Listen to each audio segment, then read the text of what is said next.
Welcome everyone, this is Taha. Welcome to the first Team Wars Talks. If you're wondering what this is going to be a weekly talk show, podcast, whatever floats your boat. We have a packed agenda today talking about week 1 recap, the Forbidden Limited list, Zexal World, and the new main box. And near the end we'll interview players, team management, and do a Q&A with the chat. With me right now, I have -1, Sauce God, and Andy. How are you guys doing today? Doing well. Doing all right. How's it going, everybody? Andy, still muted, but he's with us. So our, yeah, he's right now in here with Spirit. For the record, this opinion is not representative of Team Wars, but I want to mention this real quick. This is not an end phase ripoff, and I did something like this a long time ago in 2017, and I did it before everyone else. So I don't want to hear that. Just letting you guys know. But we're going to do it well, and our goal is to give you guys really good content about Team Wars so that you guys can stay informed about everything you missed if you had a busy weekend. And we want to cover the meta as well with the perspective and a lens of Team Wars.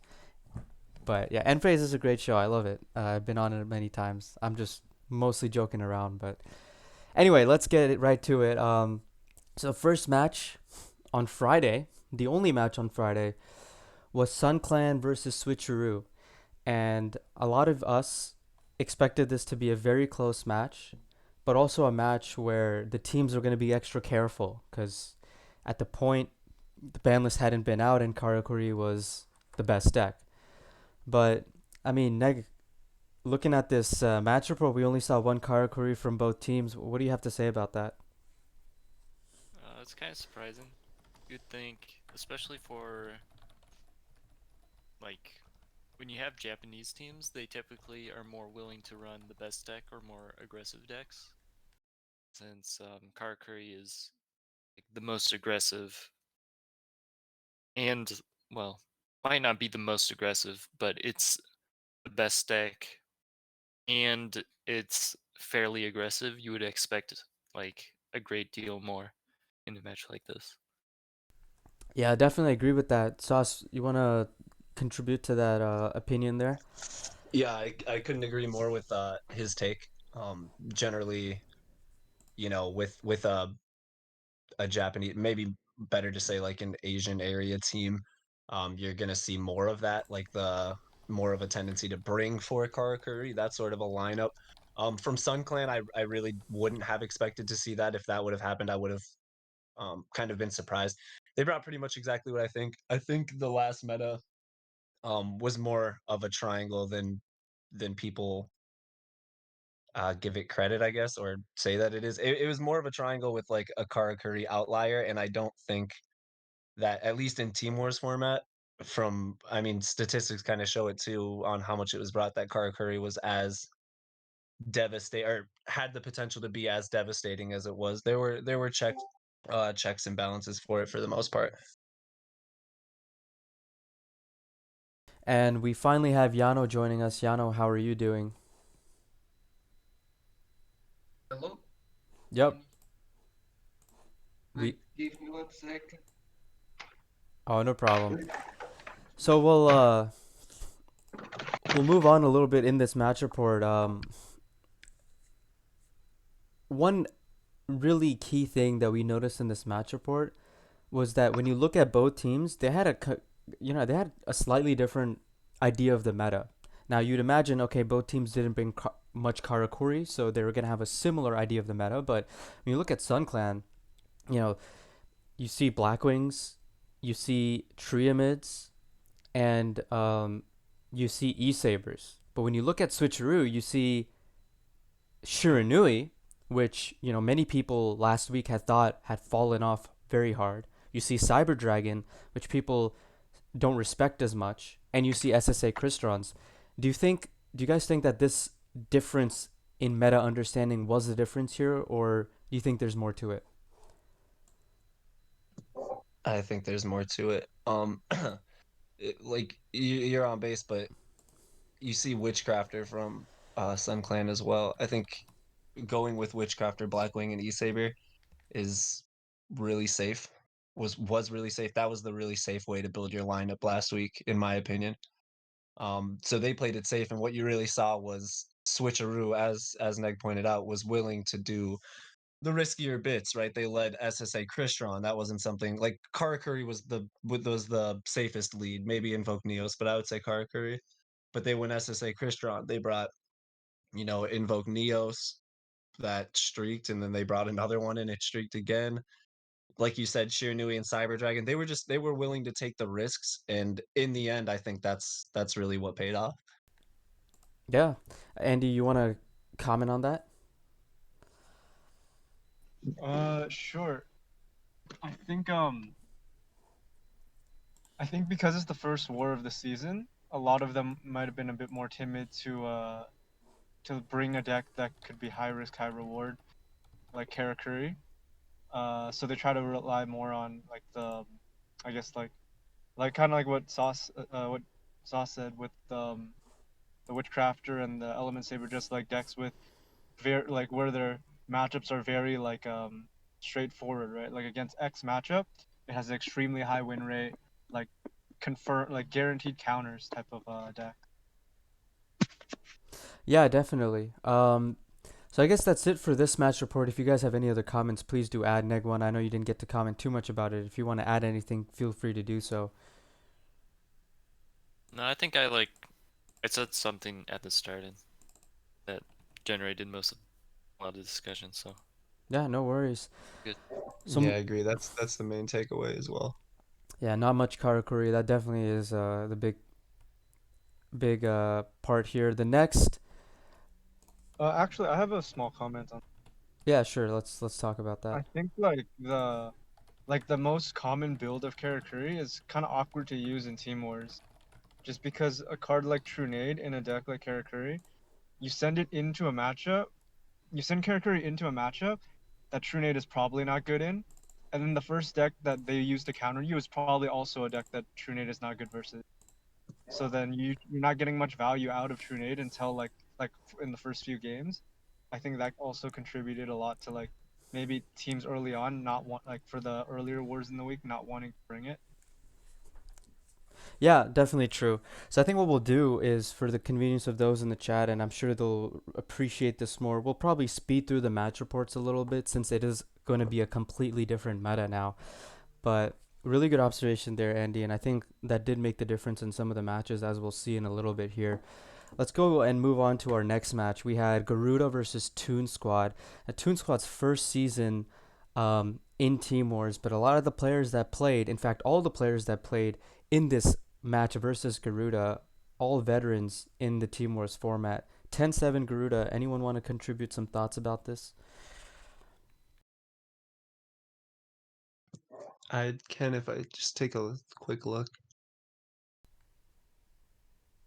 Yeah, sure. Yeah, this is another one that, is kind of I was saying this when I casted my game, which I think was maybe Saturday or Sunday. I'm not necessarily sure exactly when, but it's really we did a lot of scrims this week, and it was eye-opening to see how many different teams just had a completely different idea of what the meta is. Like, I mean, I couldn't imagine wanting to bring like a dark magician, and that's no offense to teams that did, but in the current meta, just because there were better answers for what dark magician would have been answering most likely, right?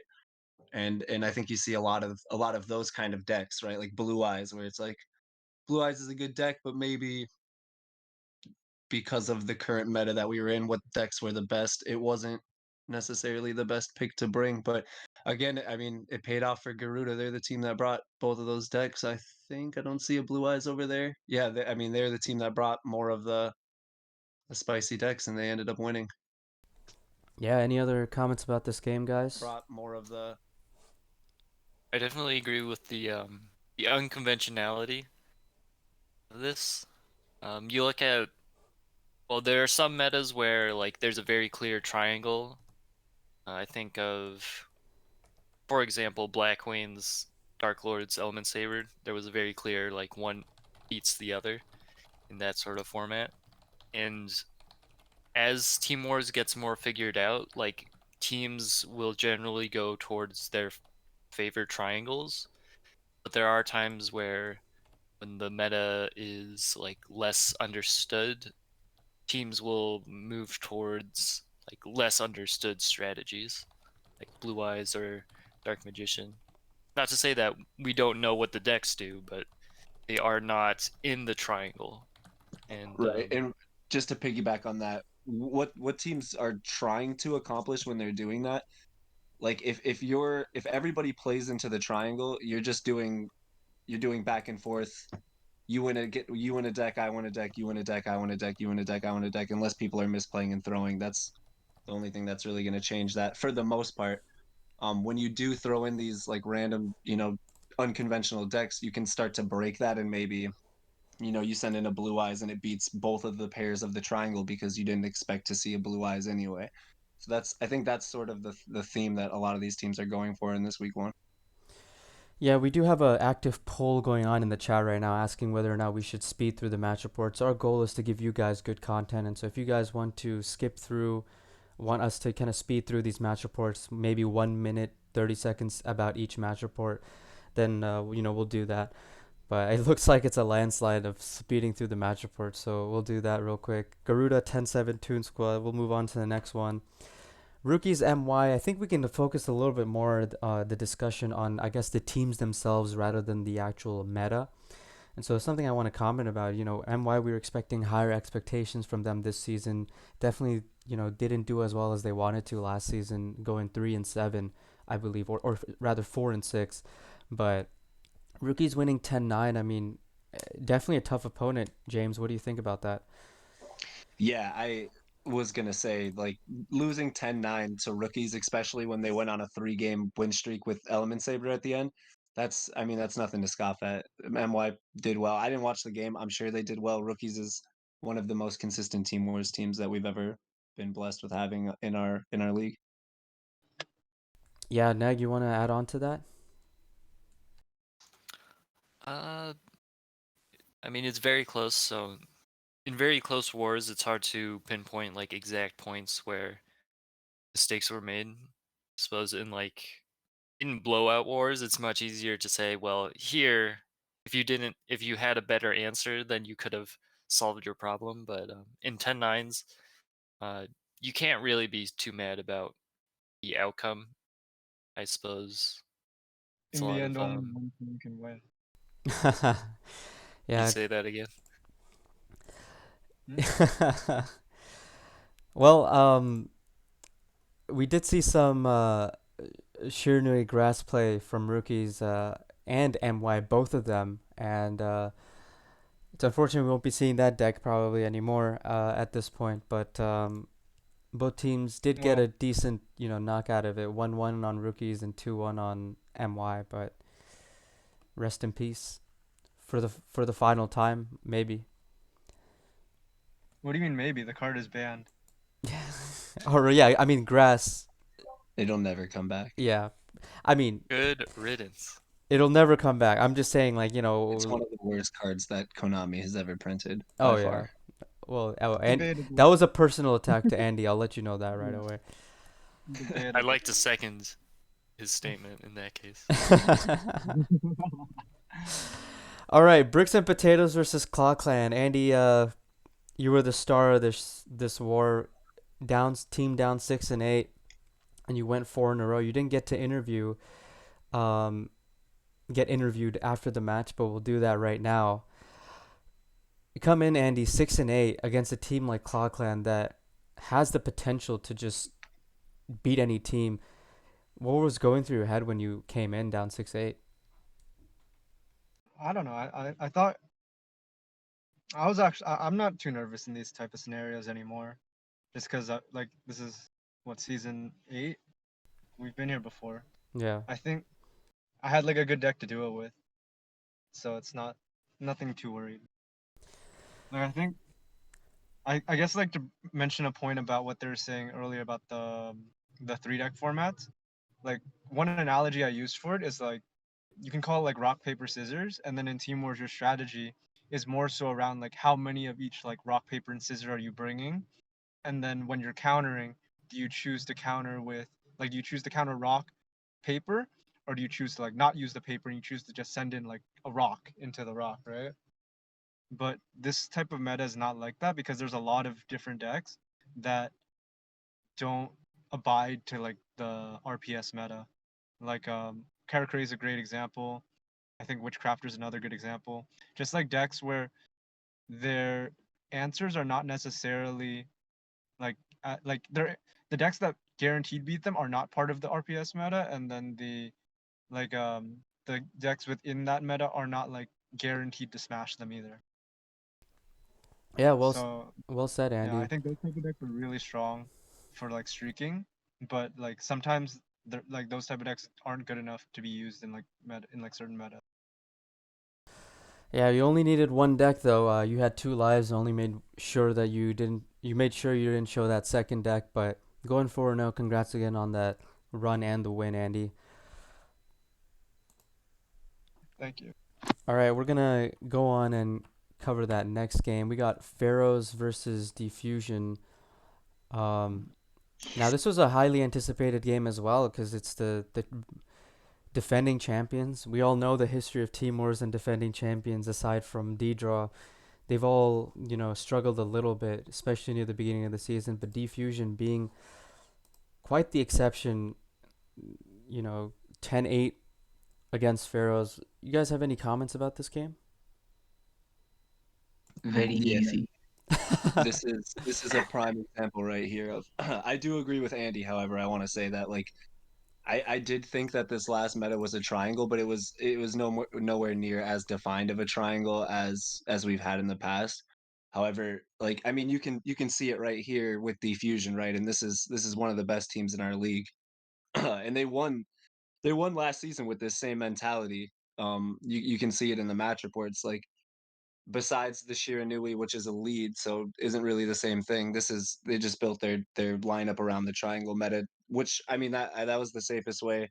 If you know you have the better players, I think that was kind of what you went with last week. So Yano, you didn't get to play in this game, or I actually you did. did. You did. I You did. went Yeah, you. undefeated. Yeah, yeah. You cleaned the mess up at the end. I didn't even notice that. I thought Na was the one who uh I actually secured didn't the see that win. either.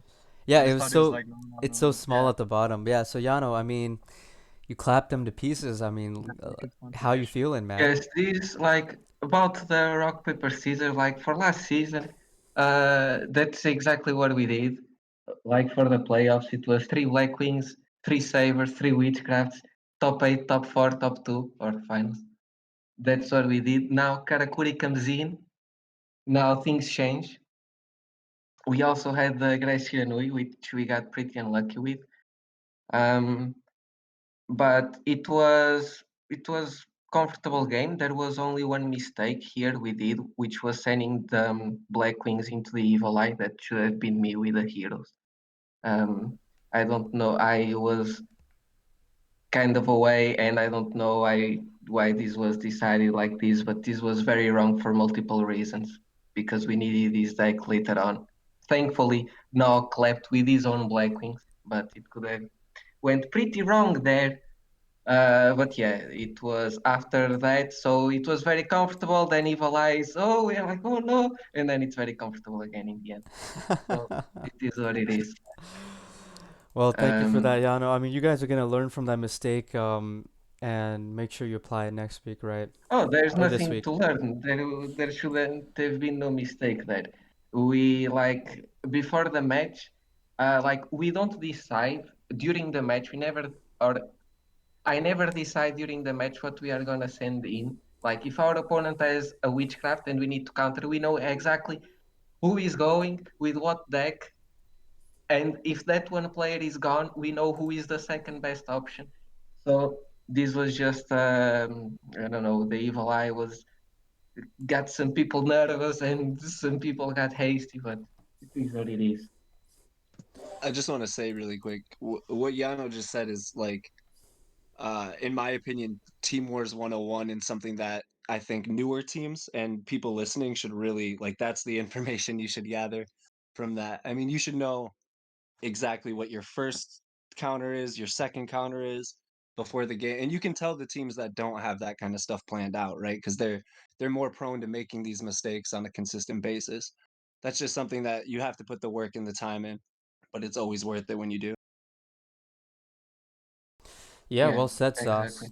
All right. Also, Oh, one go on. one thing, guys, I don't know if you are doing this to meme me, but it's not Jano, it's Jano, okay?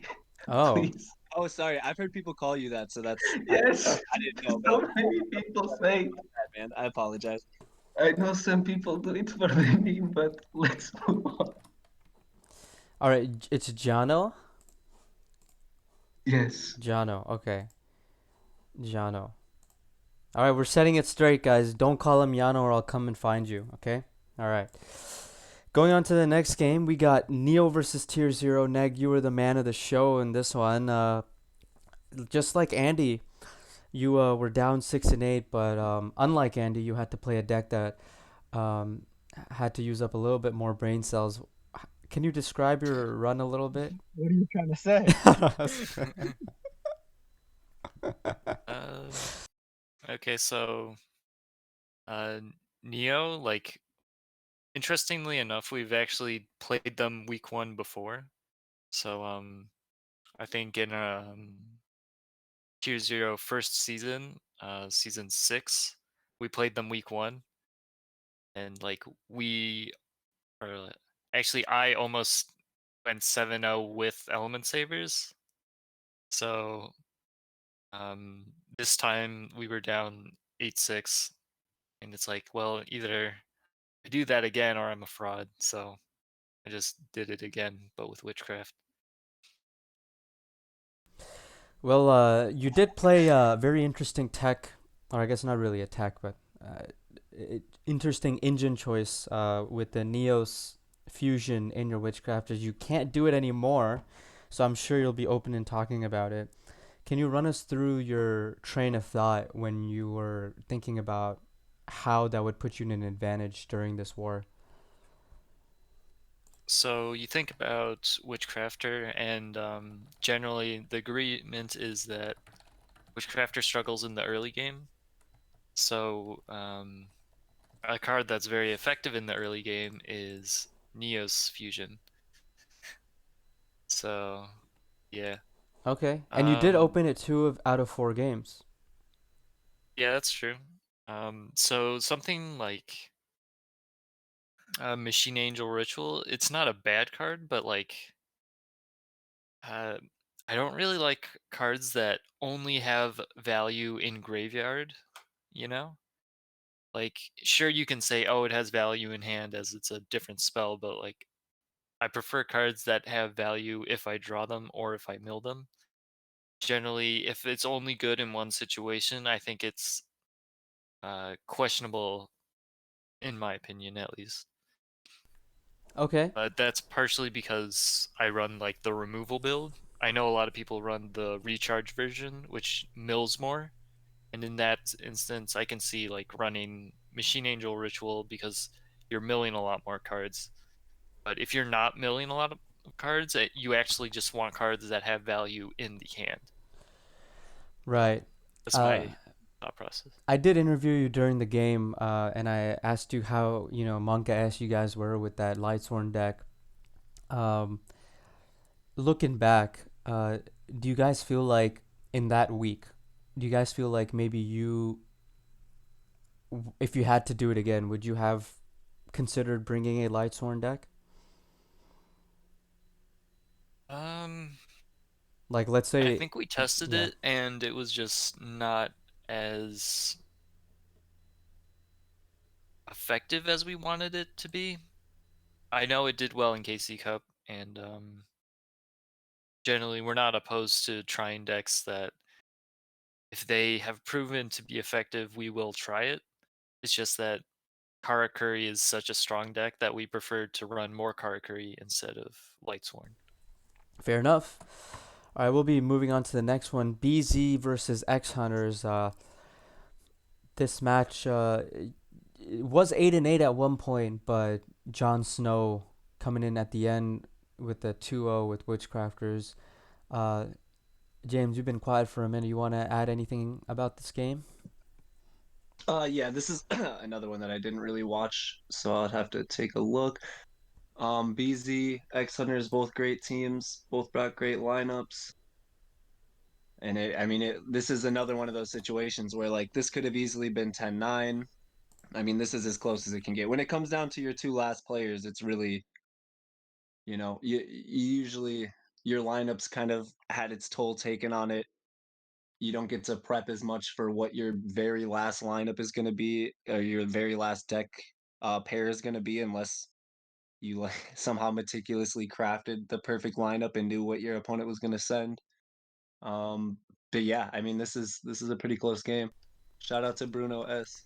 Yeah, 4-2. Unfortunately, not enough to get his team on the board to win. But yeah, I mean, BZ starting off pretty good, and X Hunter's not too far off. I mean, they're starting 0-1, but only a -2. It could have been much worse. So I think they'll be looking to try to get a W this I week. wanted to point out really quick that I've noticed, like looking at the match reports now, a lot of teams, like there's like two main strategies like that I'm noticing, or trends. Teams either bring like a maximum of one Karakuri, or they're bringing like more than three. At least that's what I'm seeing. Yeah, Yeah, yeah, I think you're correct on that for sure. We brought two, damn. Other than diffusion. but I didn't show the second one because it was 22 card switcheroo. Oh wow, big brain.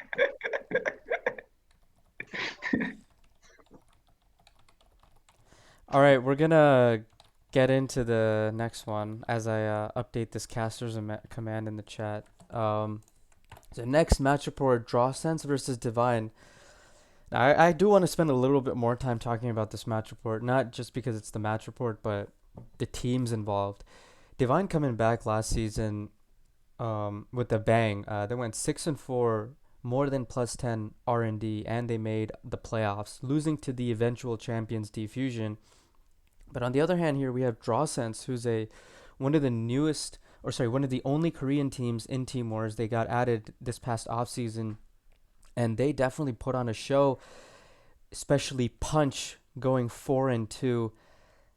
I'm not sure how many of you guys watched this war, but I definitely did, and I was very, as a staff member of Team Wars, I was very delighted to see DrawSense bringing such fierce competition. We'll go down the list. Jano, do you want to contribute to this match topic? Yes, I watched this match, or at least most of it. I missed like the first couple games or so. When I saw them, this is a thing that I see a lot of teams do, and this is something that tells me the team doesn't know what they are doing, at least at that point, is that when you send a deck to counter something, and then that deck loses, and instead of replaying it, you use your second deck.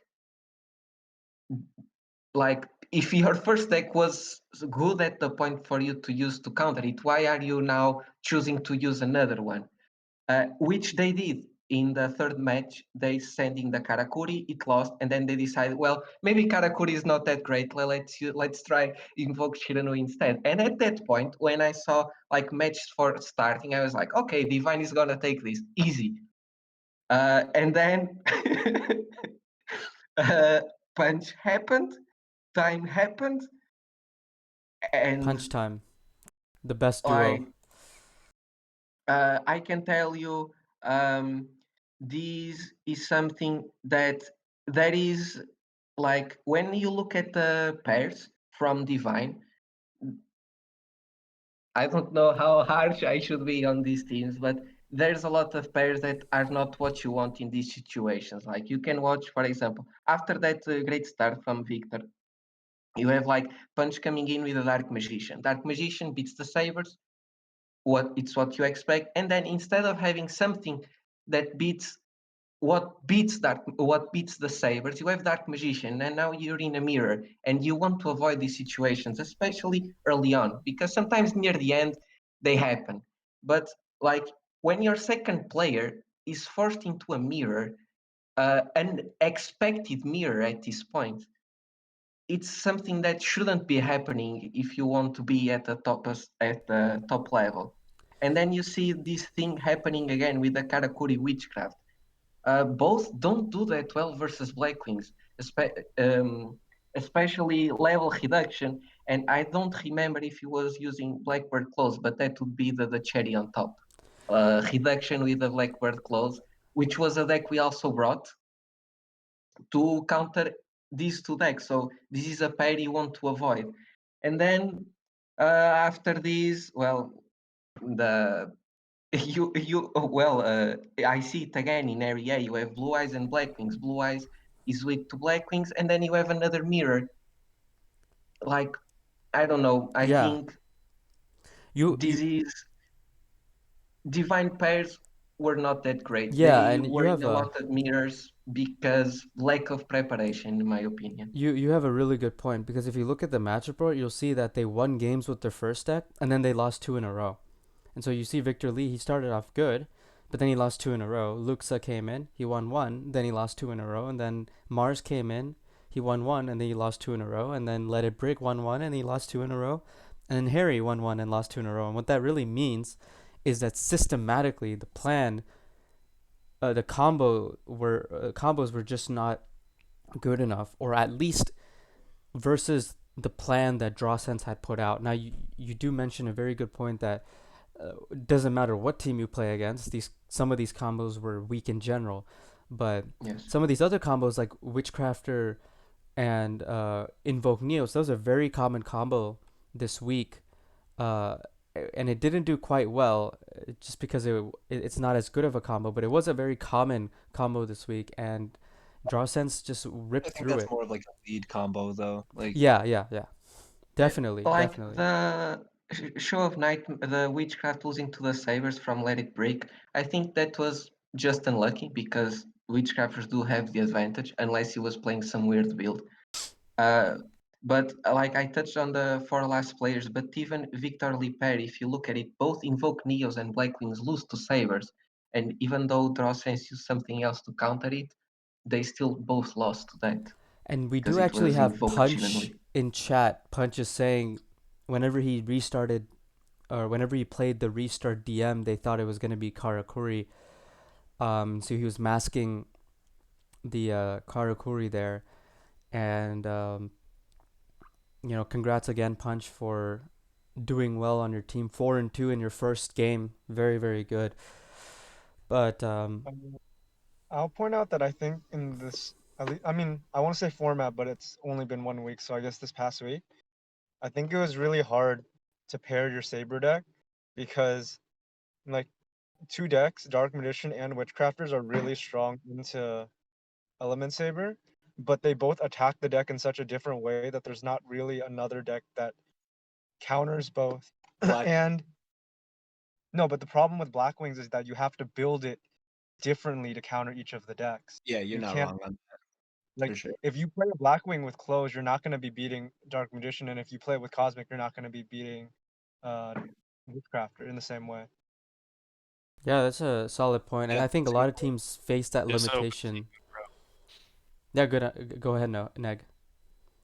No, just open season. That it was a joke. Oh, he said Open Sea Moon. We are gonna go into the next match. We want to speed things up a little bit here. Destiny Draw versus Death Row. I remember we were doing this talk last week, on Monday, when we revealed the divisions, and Virus said that Destiny Draw, bring it on. We are ready, and if we're not going to be confident about winning, then we won't be able to win. They fell short of winning, and unfortunately, the 1 and 2 performances from Kagami and Sham were the big contributors because it was a very close match up until that point. And in fact, Death Row had the lead, coming back with Luxon's run.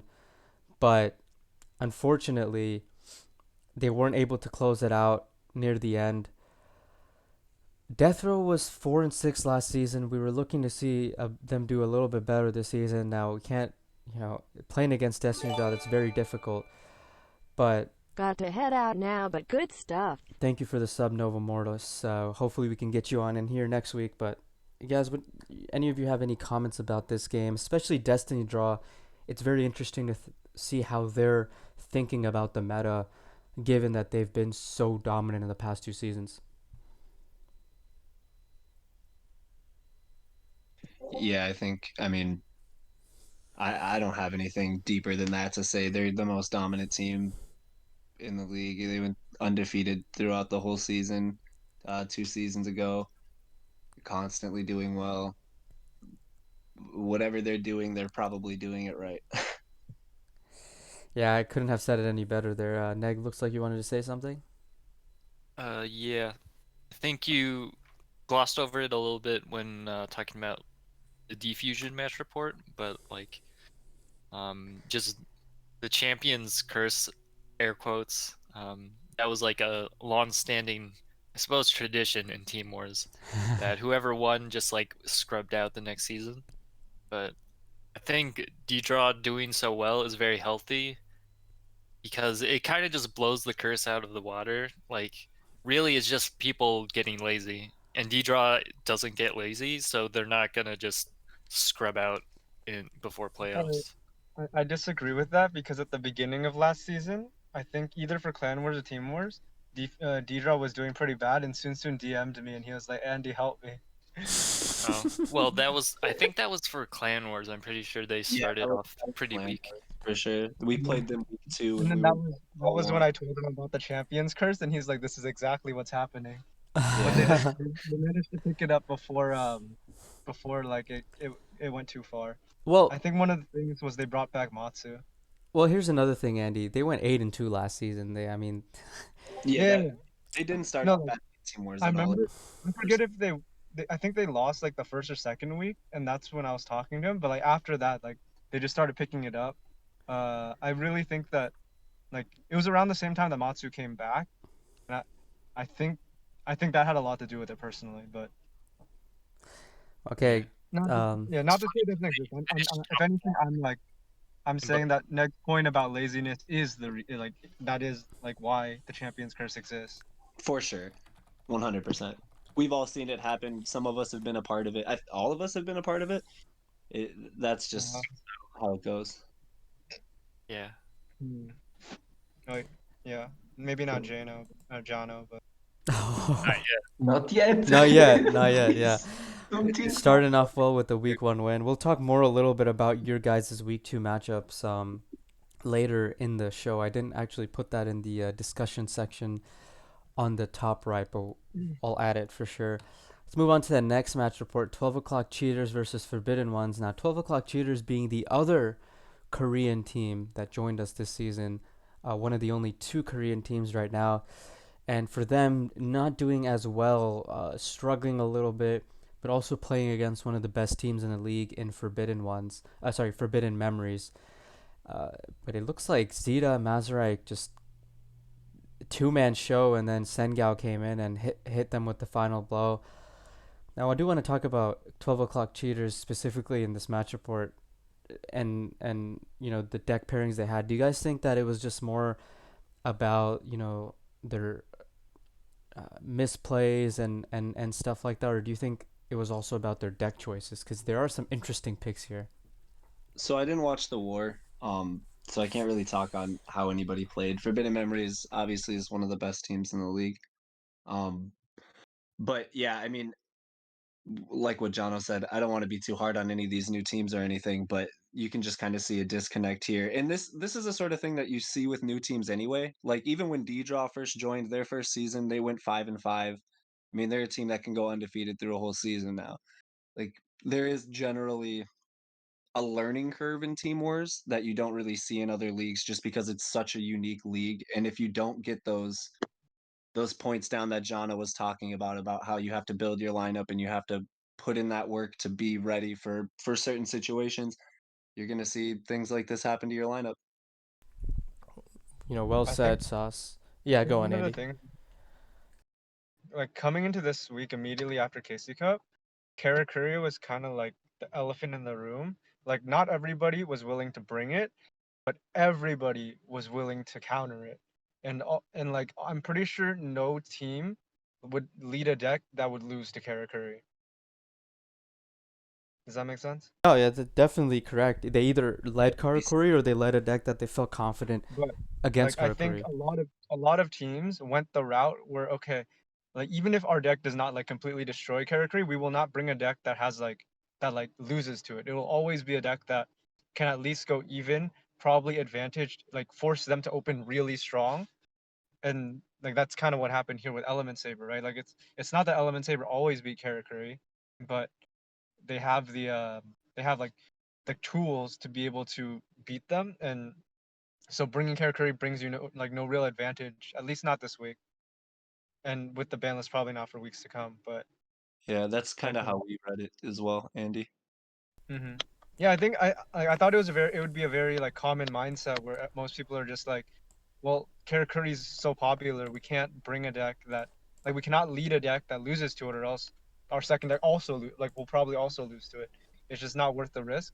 So most teams would either go for a deck that counters it or goes even with it, or so it's just yeah. That's why like you didn't see a lot of Karakuri leads this week, in my opinion, or not a lot of ones that did well outside of I think Diffusion lost to it and that's it. But even then, like Diffusion brought a counter to it as their lead. Right. Not Diffusion, I mean Destiny Draw. Sorry. Well, moving on to the next one, we have X Factors and Forbidden Ones. X Factors, the runner-up of season 7. They took care of Forbidden Ones handily, winning 10-6. Um, Forbidden Ones, Hideki was on the show last week, and he said that he feels that the team is fixing up their mistakes from last season, and they feel confident in ahead of playing X Factors. But fortunately, Saku had other plans, going 6-2, being a contender for Player of the Week. We don't know who is Player of the Week yet, but Saku's name definitely going to be up there in discussions. With Element Sabers at that, I want to ask you guys your opinion specifically. Did you guys think that Element Sabers was a deck that could streak this week? This past week? 100%. Yeah. And Neg, you want to add on to that? I know you played that deck probably more than anyone in this call right now, probably combined. So I feel like for a while, Element Saber has been a deck that, not to say relies on luck, but there's been less control in the deck's hands. So like back Element Sabers 1.0, you had Cyclone, you had Conduit, but now without Cyclone or Conduit, you are more prone to just bad RNG like hurting you. But the deck can still like draw well, you know. So depending on how you build it, it does have like very lopsided matchups. Okay. Andy, you want to say anything? Add on to that?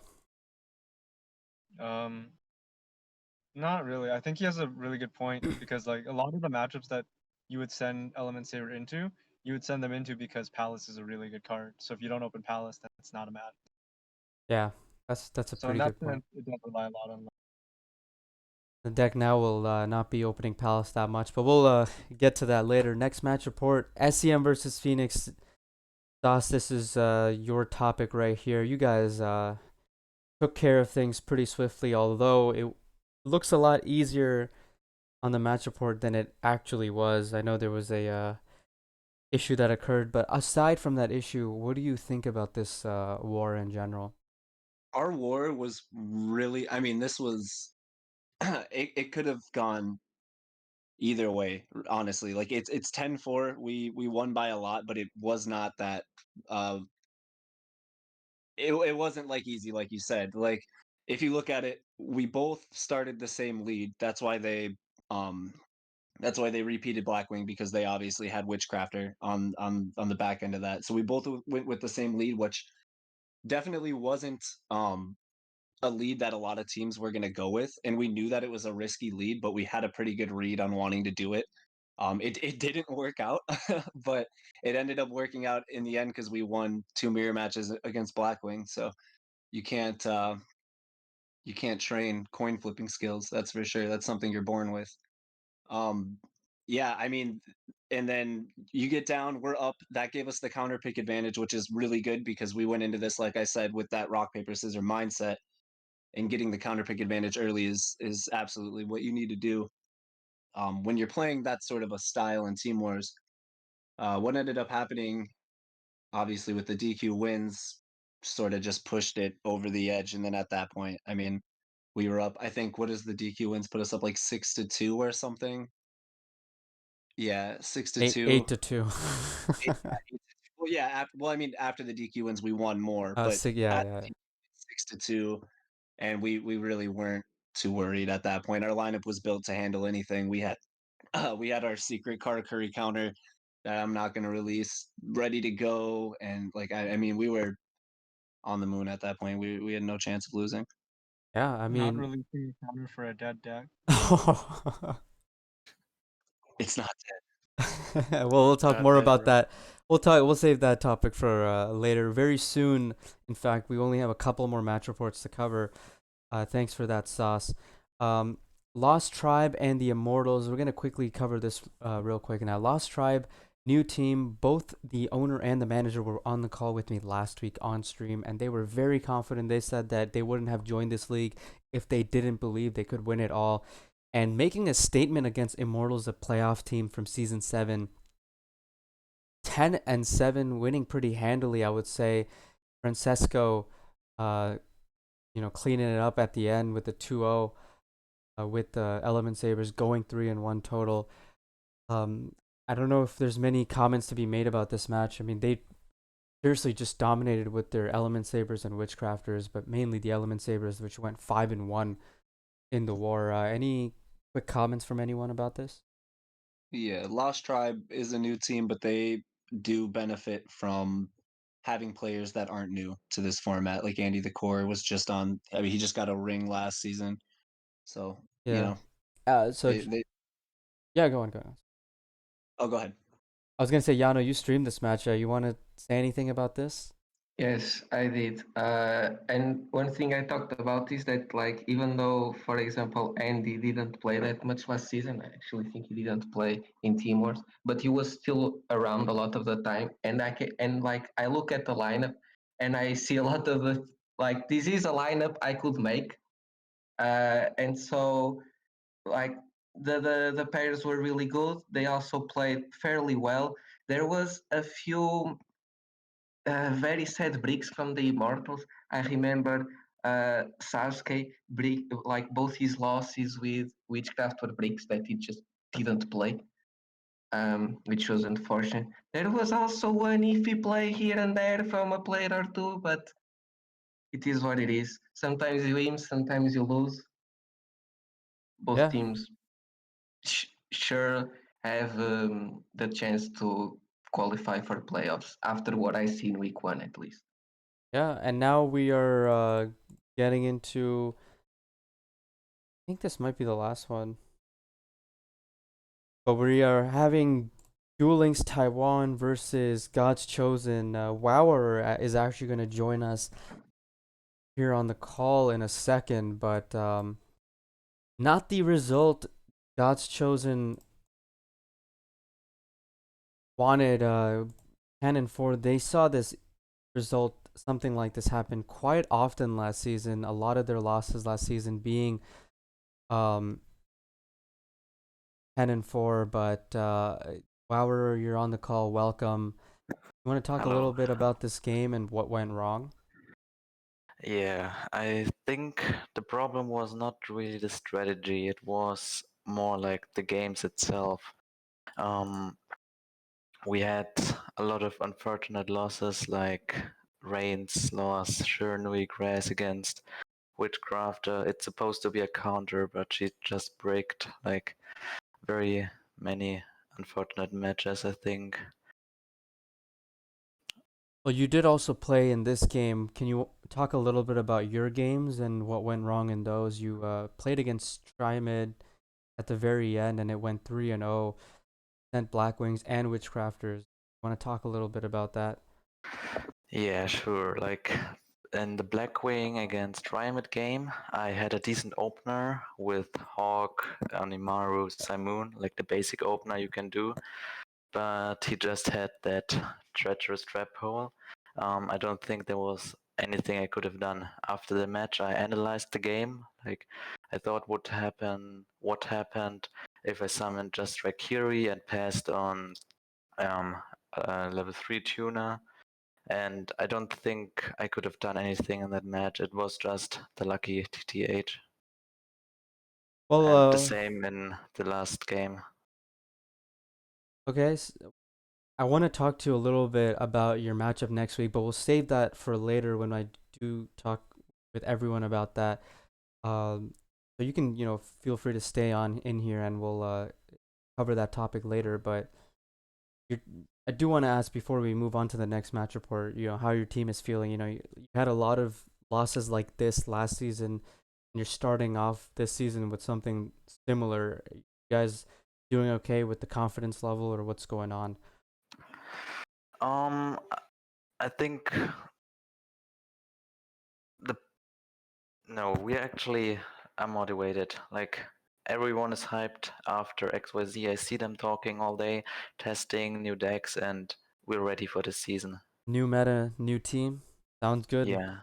All right, we'll move on to the next round report. We have Abusement Park versus Kings. This is a very dirty war. From the match report, you can clearly see that it was a complete whitewash, but lots of mistakes from both sides. Sascad, you casted this war. You want to chime in a little bit about that?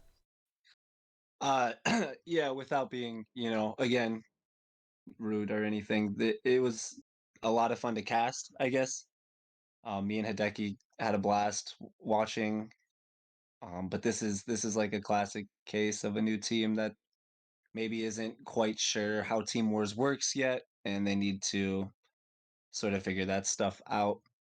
But yeah, I mean, it was a it was a pretty rough war, but it was a lot of fun to cast. Me and Hideki had a blast. I think a lot of people in the chat had a blast. So there's a positive takeaway. Yeah, yeah, it definitely seemed like the chat was having a really good time in that war.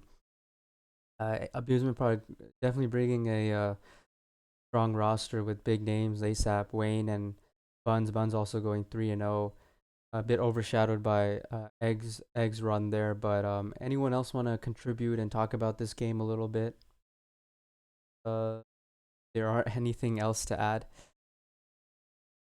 So I The egg think is a god. What was that, Jano?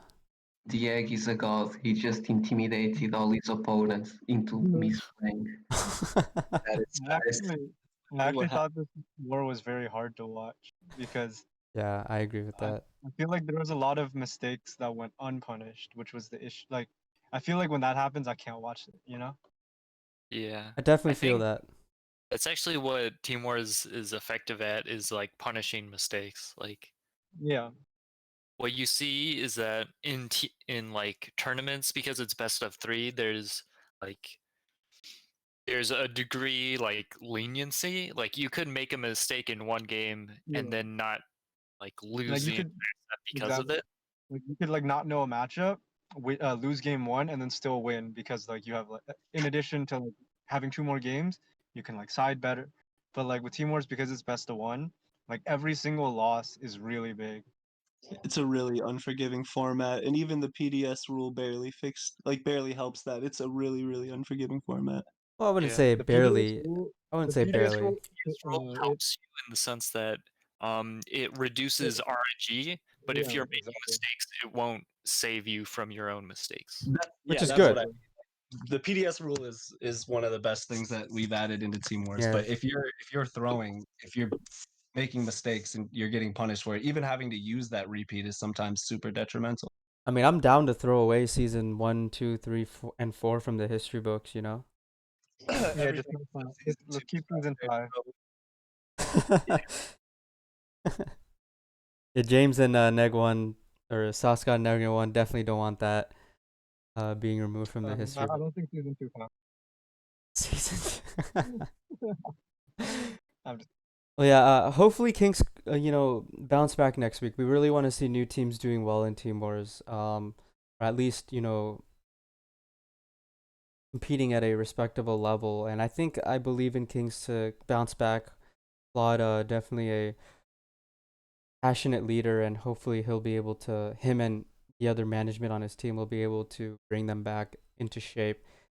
And, like you said, Sauce, it is a bit hard for teams in their first week. They don't know what to expect. And Karakuri had just come out as well, just 2 weeks prior, so definitely not a established meta. But moving on to the last game of the week, which Andy and I casted, Smogon versus Infinity. Um, Smogon was up for a good part of the war, and then Infinity coming in with Yasukatu, who went 3-0 with Blackwings. And unfortunately, when Frost came in, it was a 9-7 game with Infinity up, but due to this one some, was completely decided by the DQ. I'm just gonna say it. yeah, I mean, you definitely can't say it any other way.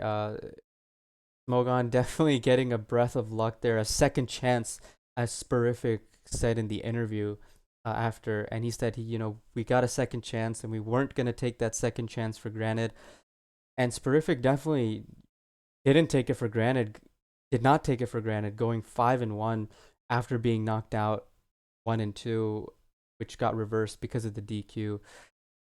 Smogon coming back after no season participation. I mean, they were taking a break for season 7, but in season 6 they were 6-4.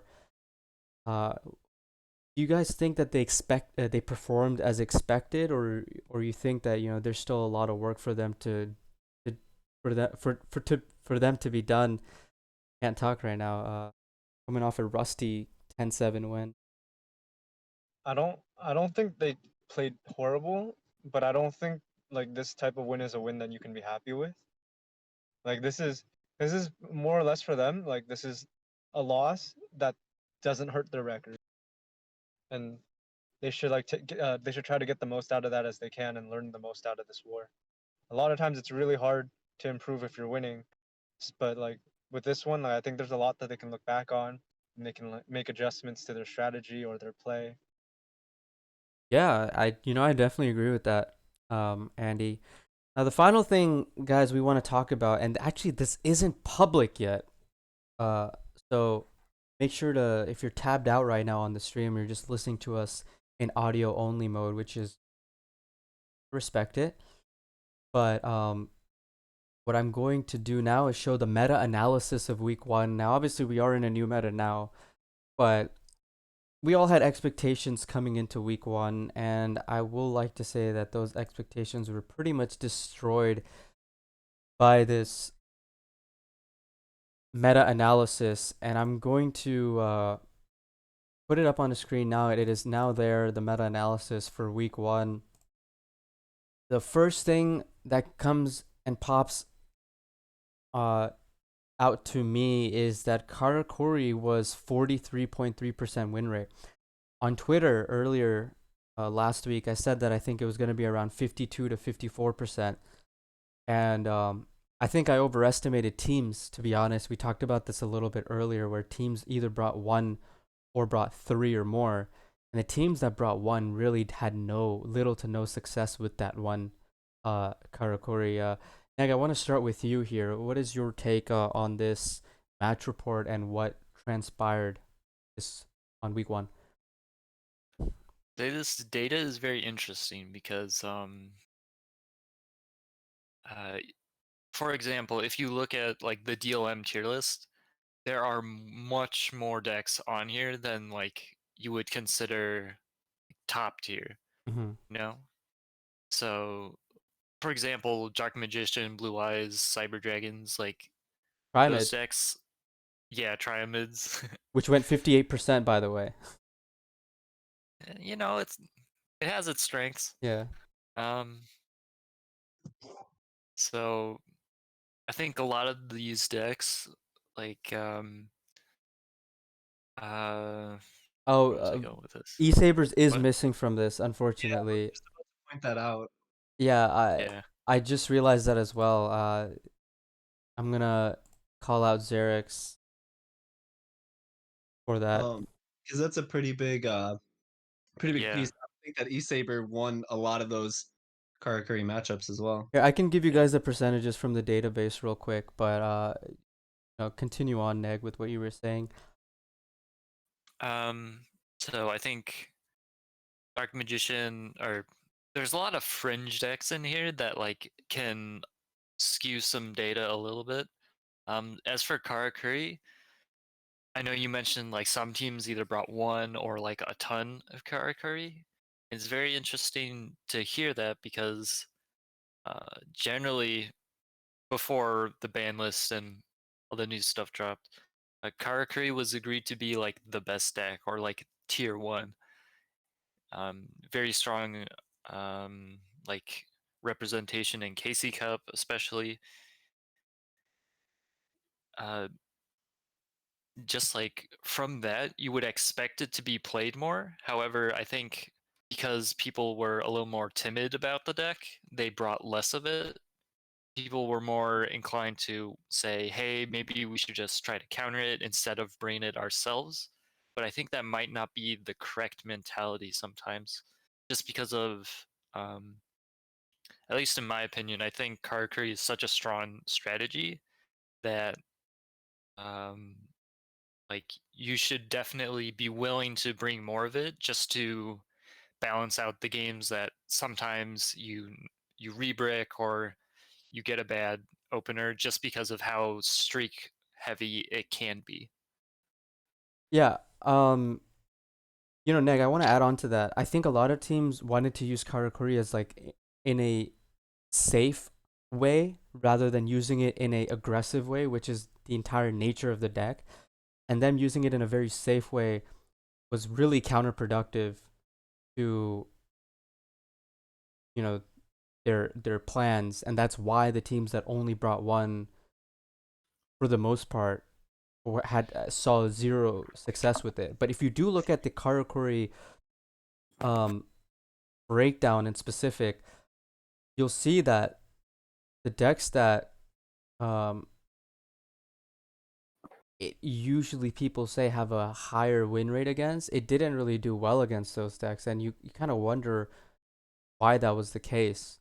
Like against Witchcrafters, it was only 6 and 10. I think the biggest thing here, not that I disagree with you guys, but I think Andy kind of hit it on the nose. And he was saying this after his game anyway, I think. I don't know, I heard him saying it somewhere else. The Karakuri build that everybody brought because it was like the standard Karakuri build just didn't seem that good for Team Wars. And even if it was, like the True Nade build I'm speaking on, most people played their Element Saber to be able to, flip up a mirror wall and survive a turn or, whatever. Like everybody was kind of teching against it in a way. Like I don't think Karakuri really had that much of a window to do that well last week, personally. Well, the thing I think is the issue with Karakuri is that they don't really have a hard counter. It's the same as Shira used to have. Like, they're good as a starter because they can beat everything, but they don't hard counter anything. Yeah, that's a fair point too. There's nothing that you really like I'll speak on at this a little. that True Nade build, right? There's nothing that you really like send it into that you're gonna win a really high percentage because the things that you would, the Backo deck started teching other things. Like you saw the egg when he went on his streak, obviously a scuff streak, but he brought like a kite roid mirror wall build, which again, obviously a scuff streak, but that's the kind of list that if we had the information, I'm sure eSaber did very well. We actually do have the information now on stream.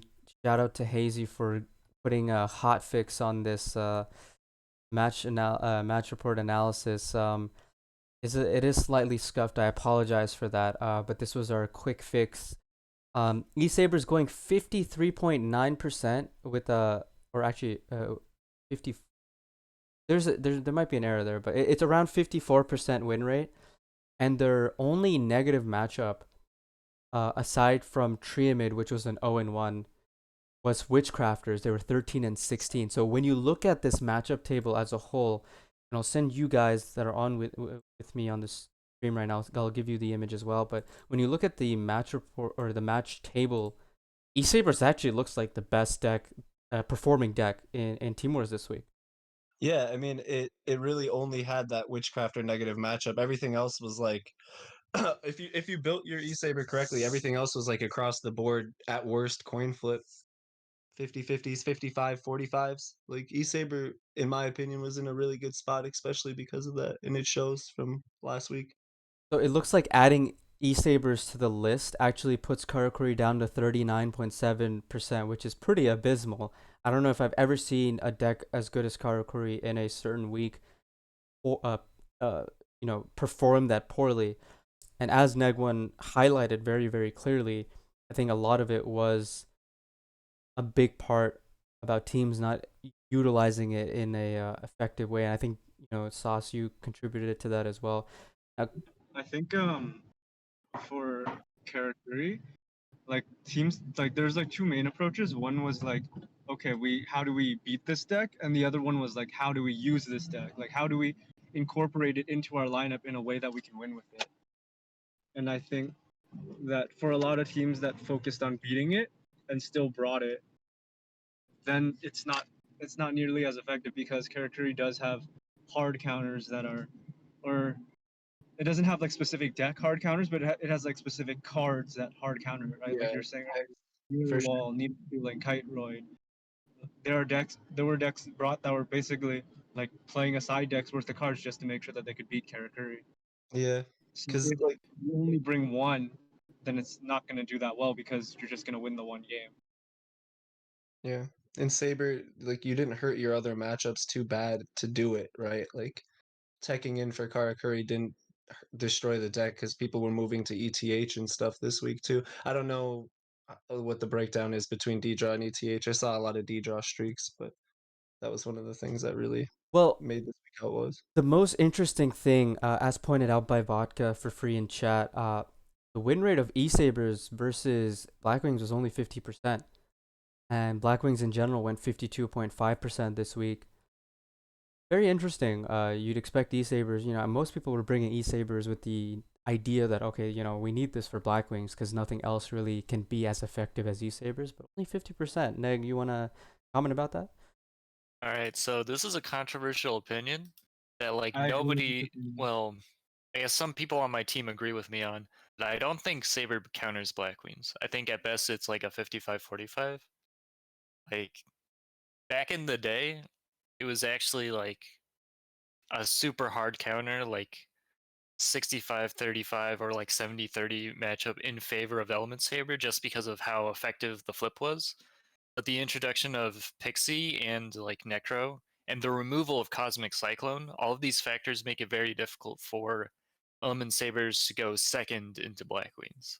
Yeah. So if Blackwings set up a full board Pixie, Raikiri, Defros, then what's a Moehu flip going to do into that? Because they have two ways to destroy the Moehu and potentially a close to negate Moehu. So Also losing out on Molo. Yeah, Yeah. Malo really being a big factor there. Now, I Uh, want to it- start talking about the new meta soon. If anyone else wants to contribute, I know Jano, you're going to say something. Go ahead. Yes, I was just gonna agree with Negwan. What he just said was exactly what happened this week with No. He just went first both games with full comp plus Blackbird close, and the Saber couldn't do anything. He tries to melee you, Blackbird close, goodbye. Next player, please. That's what it is.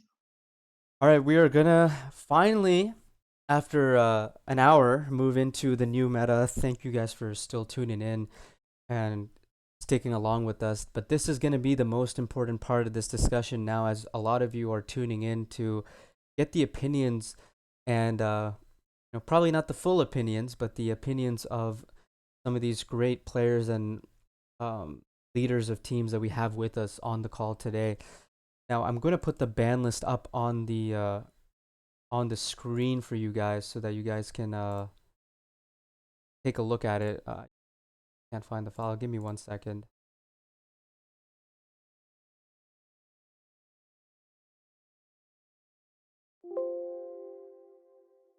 All right, we do have the forbidden limited list. Shout outs to Yu-Gi-Oh! News TCG on Twitter for posting this. We are using this image from their Twitter, but grass band means Shira grass is dead. Also means that witchcrafters do lose that Exodia factor with the deck, but then also Cyberstein banned. That really wasn't gonna affect Timor as much, but I want to go down the list of people in VC if you guys want to make any brief comments about grass being banned and how that's gonna change the meta for witchcrafters, especially with Holiday going to 2 and charge. Yano, you want to say anything about it? Just about the grass? Witchcrafters, I guess, is basically what I'm. Oh, okay, witchcrafters. Like the grace in witchcrafter is just a nice to have, you know. If you have it, it's awesome. You usually just win, but they were still good even with zero grace. With the charge and the holiday to 2 plus losing the grass, it's not like if you look at each one of them individual, neither of them really affects much. But when you combine them all, they lose quite a lot of cards, and they also lost the skill, or at least it got nerfed. So, in my opinion, is it playable? Yes. Uh, is it worth bringing it to like the top of the top? I would say no, unless there's some unknown build someone comes up with that I don't know about. But I definitely think they need to rework their strategy if they want to stay on the meta. All right, well, Sauce you have anything to add about that? Yeah, I think he's pretty spot on. It's not one hit that really did it, it's the combination. right? You're just taking away a lot of the power plays of Witchcrafter. I do think that Witchcrafter is still going to be playable, but what I know for sure is a lot of these.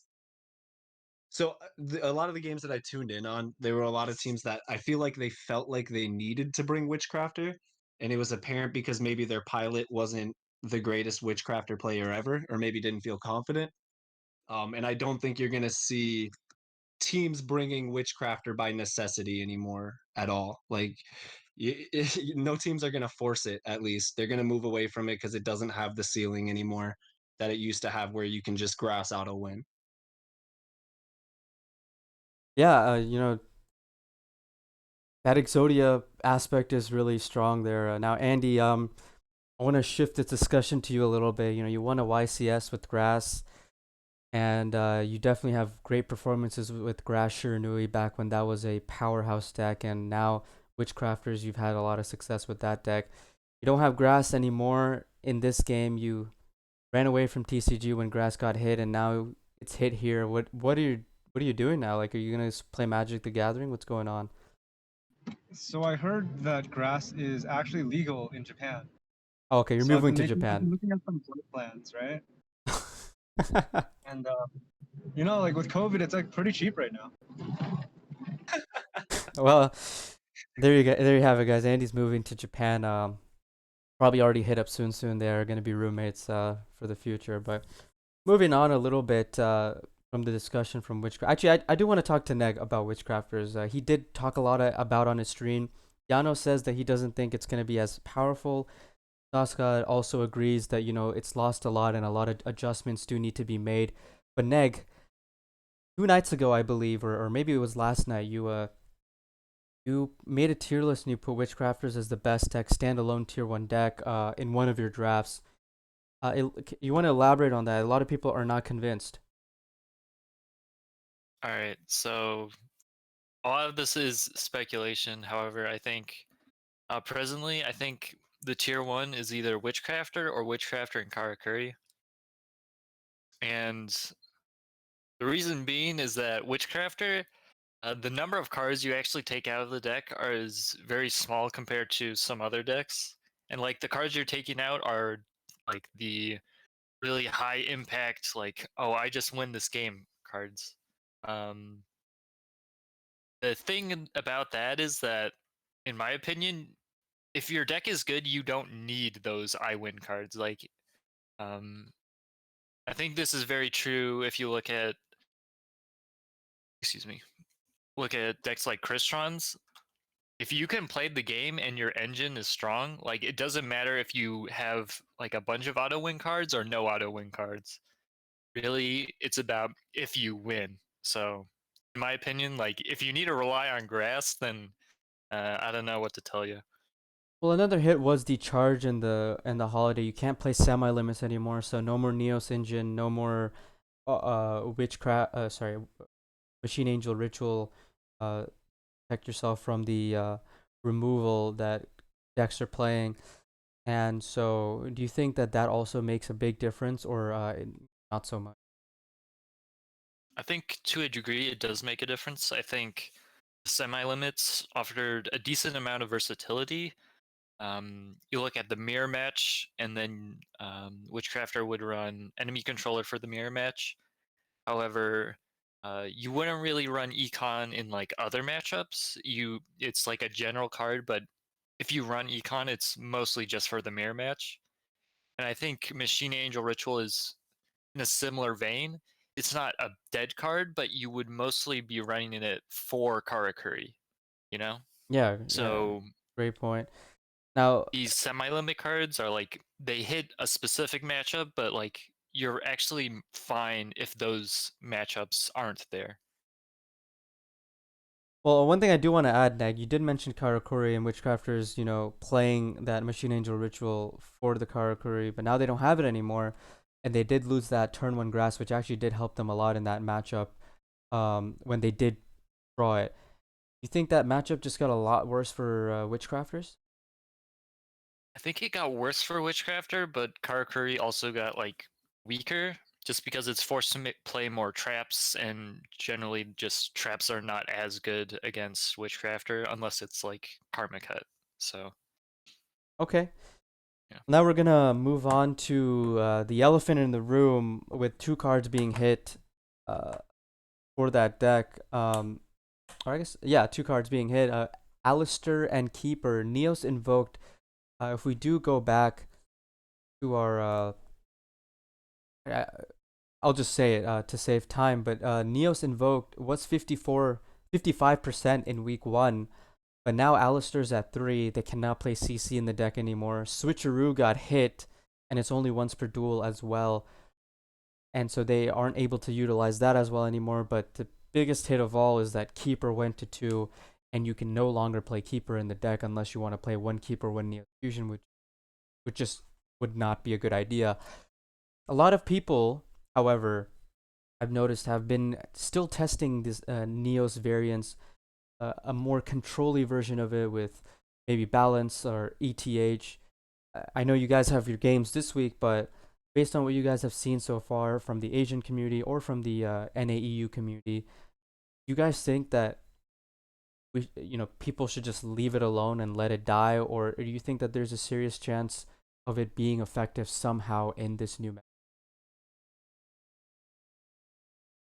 I hate it. I hope it stays dead and it never comes back.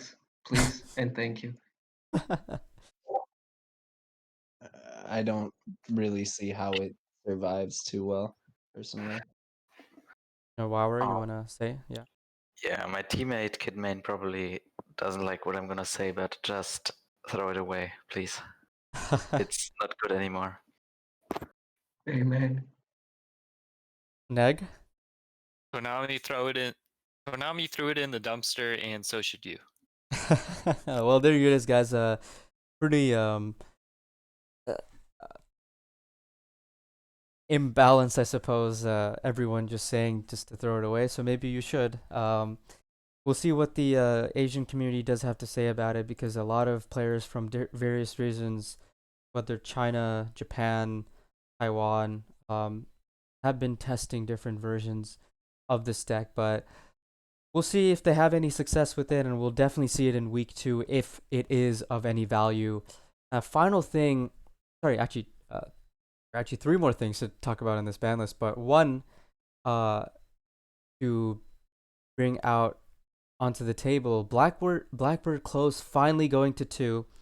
Black Wings have not gotten a hit since Orochi went to 2, and that was like, feels like it was a year ago, but it was probably 6 months ago at least. Neg, I know me and you both have been praying for some sort of list to a hit to Black Wings, and we finally got Blackbird close to 2, but the deck is still far from dead. What do you have to say about that? One, good. 2, I would like something. It's like, this is just. I feel like this isn't an effective like killing blow. This is just like, this is what should have happened a long time ago. You know? And so you're saying that like 4 months ago, this it should have been at 2, and then now maybe another hit, maybe Simoon to 3. Is that what you're saying? Yeah. Yeah, I do see that. I do see that. Yeah. Anyone else want to talk about Black Wings? Actually, James, I mean, Saskat, you brought it. You guys performed very well with Black Wings last week, and now you're seeing close go to 2. Let's talk a little bit with you about that. Yeah, I mean exactly what Neg said. This needed to happen so long ago. Glad it happened now. Trying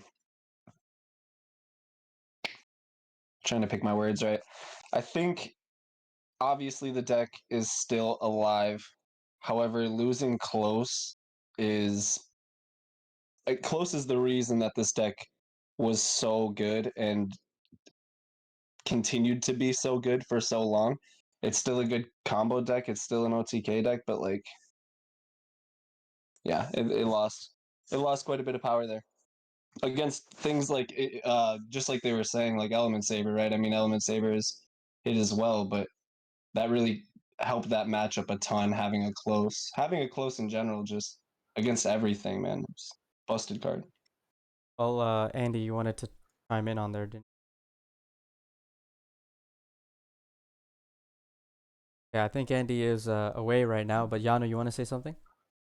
Yeah, I just want to say I like this. This is I think, a balanced nerf. The card is just really broken in some matchups. You go first with it, goodbye, you just win. And I don't like stuff like that. But Blackwing's still completely playable. I can give you the example like last season. In our last three matches, we brought 9 Blackwings total. We had 0 Blackbird close, and it still did very well for us. So completely agree. Like it, Blackwing is still good. Yes. All right.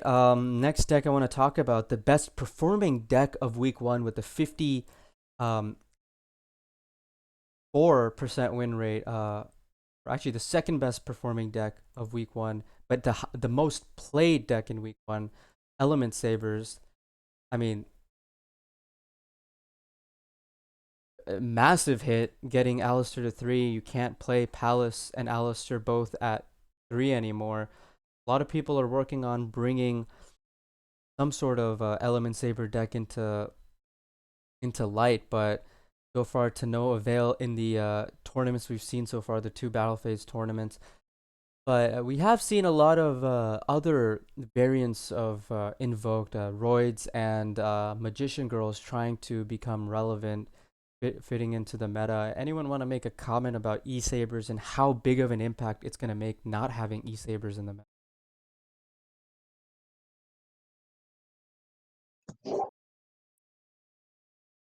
I can start. I want to say I like this, not because it was super broken, but because it has been a year. We need a change of pace. Um, so Savers probably gonna get replaced for something else. For another, like we need a control deck that is able to beat the sec decks, like something that we can um, send in stuff like Blackwings or whatever it's the meta at the time. So something will come up. I don't know if it's gonna be one of those Alistair variant or maybe something from the new world. We'll see. Right, Neg1, you played E-Sabers more than anyone else here. How are you feeling about the deck just being destroyed by the ban list? You know what? I don't mind. I'll be honest. Like, Got what you wanted from it, man. You got that first yeah, place, and now you're just chilling. You're just I like got on. first place, and then I played like how many more KC Cups with Element Sabers? And I played a KC Cup, and then they wouldn't get. They do like Malo to 1, and I'm like, so it's the same deck. And I'd play another KC Cup, and they don't do anything. And I play another KC Cup, they don't do anything. And you're So you're playing these KC Cups with Econ or Tretch or Current or like any semi-limit yeah, too. It's like ridiculous. And you know what's crazy is even though the deck got a massive hit, it can still play semi-limit. Obviously that is a little bit less relevant if the deck is dead, but it's still kind of ironic to think about. Just I a think little for bit. a few weeks we may still see people like trying to make the deck work, just because maybe I'm not sure sunk cost, whatever you want to call it. Like people will still try to make this deck playable with like extra fusion reserve and so on. But personally, I don't think it's gonna be meta, or like I don't think it's gonna be. How should I say? I would expect it to be rogue at best. Those ban list. All right, anyone else want to talk about E-Sabers before we talk about the biggest elephant in the room, Karakuri? I have a small comment that not so much about Element Saber, but I feel like Alistair will still be pretty. If like just because Alistair's kind of like the best one card, whatever, right? I Yeah. just Yeah, for sure. It just needs to find another shell, right? And then it's back. yeah, Shell. So we need to find another host. No, no pun intended, Sauce. Well, we now it's time to talk about Karakuri, guys. For those that actually don't know, Restart will be allowed to use in Team Wars with the strict restriction of playing both 7 traps and 7 spells. And on top of that, we're going to be using we'll talk a little bit more about it later as we have one more deck to discuss, but we'll be using unlimited dual rooms as well. But Harakuri, guys, I mean, we all agree, everyone in this call, that it was the best deck, regardless of format, in the previous meta. Although, the meta analysis doesn't really show it, it shows the opposite, in fact. We still do think that it was the best deck, but now it lost Ninishi. It doesn't seem like that was much of a hit on at first, but when you see that it lost the consistency with restart, and now restart being a little bit more difficult to use, what is your guys' opinion on how Karakuri will be now, and whether or not it will still be on that top 3 deck pedestal? I think it's still at pretty much the same power level, but it just doesn't sag anymore with Trunade. Like, the only thing that changed is they added 3 traps and they don't play Trunade. Like, that's not a big difference in my eyes. Okay, thanks for that contribution, Wower. I do want to ask you, Wower, a lot of people are talking about maybe playing one Ninishi and one semi-limit. Do you think that that is really just not worth it, or do you think it's worth looking into? I think it's worth looking into. I mean, you can summon him with Beret. I don't know how often you're gonna do that, but if people test it enough and think it's worth it, why not? It's probably gonna be better in side deck format than in Team Wars, but I'm not gonna say no. Well, anyone else want to talk about Karakuri here? The deck that everyone is wondering how will it do in this new meta. Egg1? Well, I think I'm not sure who else proposed it, but I think the one level 3 Ninishi and then one semi-limit is pretty strong. But that's just because semi-limit cards in this game are absolutely stupid. So, yeah. Even if you don't think that, like you can say what you want about Karakuri, but like you gotta agree that Trunade is absolutely broken. Etris, Econ, like these cards can make decks tier 1 or like so on, you know? Right. So And You have to think about like how insane of a card Clash was, and right now it sees 0 play, not because it's not good, but because it has to fight for a spot with all these other cards. yeah. Yeah, actually that's a very, very good point. Flash not being played a lot, but it's because I have to look at it from a different lens than, for example, say Canada or Floodgate or other staples. But do we have any other contributions to this, Jano? I mean, you guys talked a little bit about, or Jano, you talked a little bit about your team bringing Karakuri. You want to say what you think about its power level? Just briefly, what you think it might be. Is it really weak now, or is it just still a good deck?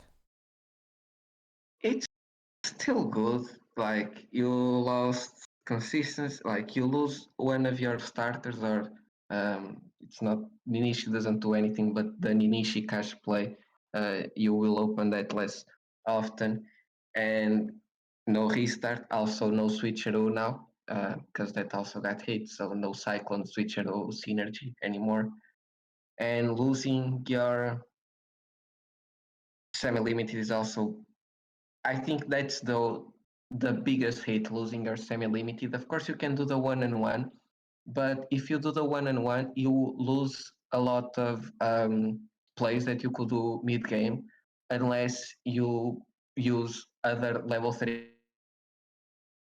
Level 3s you cannot summon after, like if you use the other one, I don't know its name, the one that flips on summon.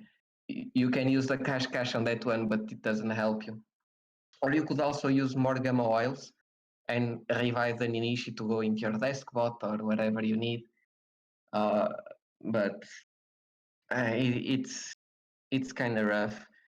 Um, I think like in the Team Wars format, I will probably keep it the two Ninishis. Maybe in side deck, like in a specific matchup, you really want your True Nade or your whatever, might make sense, but you lose a lot of versatility going 1-on-1, in my opinion. Okay. Um, well, last deck to talk about in this ban list. A lot of people really excited to see this, but is the excitement actually worth it? Dragon Dark going to 3 and Charge and Sark going to 2. They got unfairly hit, but now they are somewhat free. That deck is none other than Thunder Dragons. What do you guys think about Thunder Dragon, and do you think that they were freed enough, or are they still somewhat in jail right now? Maybe we could start with you, Wower. They're not entirely free yet, but the big con is that Element Sabers nerfed. Like that was the big bad matchup Thunder Dragons had. So I think they might come back actually, but it depends on how they can deal with Karakuri, the other back row deck. Right, and along with that, they don't have a semi limit anymore. Which they did, I suppose, in the previous meta. It was not a good deck, but the only difference now is that you can play Dark while playing 2 Charge in the deck. Before, you could only play 1 Dark and 2 Charge, or 2 Dark and um, 1 Charge. But a lot of people are looking at, do we play Gold Sark, or do we play Charge, or do we play 1 and 1? Do you guys have any thoughts on whether one card is preferred over the other, or is it just a deck that you just cannot look at until there is a stable meta in our hand? Yeah, I don't think it's gonna matter which one you pick of the two, personally. Does it not matter because the deck is just not good, or do you think it's equally, the cards are equally? I mean, I don't want to speak too soon because we're still waiting for this meta to shake up, and there's like 12 decks that are potentially playable, but I don't think it is gonna be good enough, personally. Okay, fair enough. Now the So I think yeah. so for Thunder Dragons, well, first of all, the Charge versus Sark debate, it's like it's a question of, do you run 2 Charge or 1 Sark, 1 Charge? There's nobody thinking like I should run 2 Sark, which is telling. And when you see that, it's like most of the time you're very likely going to want to run 2 Charge just because it's so much better of like a starter to get cards into the grave. Oh yeah, without a doubt. I definitely agree with you there, Neg. I mean, I've seen a lot of people playing this 1-in-1 build with a spell specialist, but we're gonna have to see whether or not that's gonna prove effective.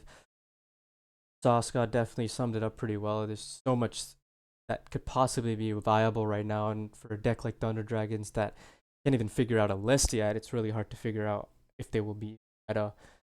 But if you guys have any other comments about the ban list, please do interject me here. But we are gonna move on to the new box. Good riddance, grass. All my homies hate grass. All my homies hate grass. Well, there it is. We're gonna move on to the new box, which came out yesterday, and we are gonna talk a little bit about it. I know you guys are gonna be low key about some stuff, but there is a lot to talk about, and this is gonna be the second to last topic we have.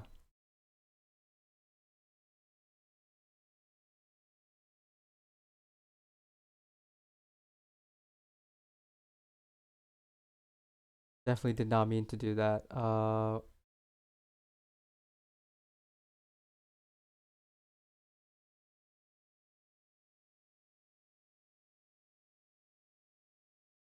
There we go.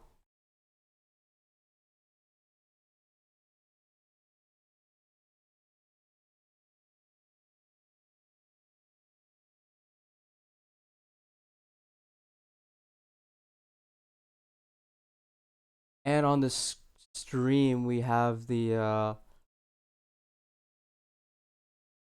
new box.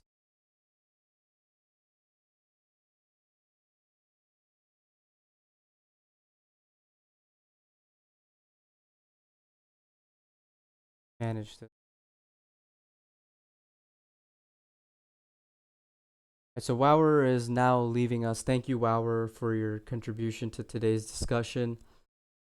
You have all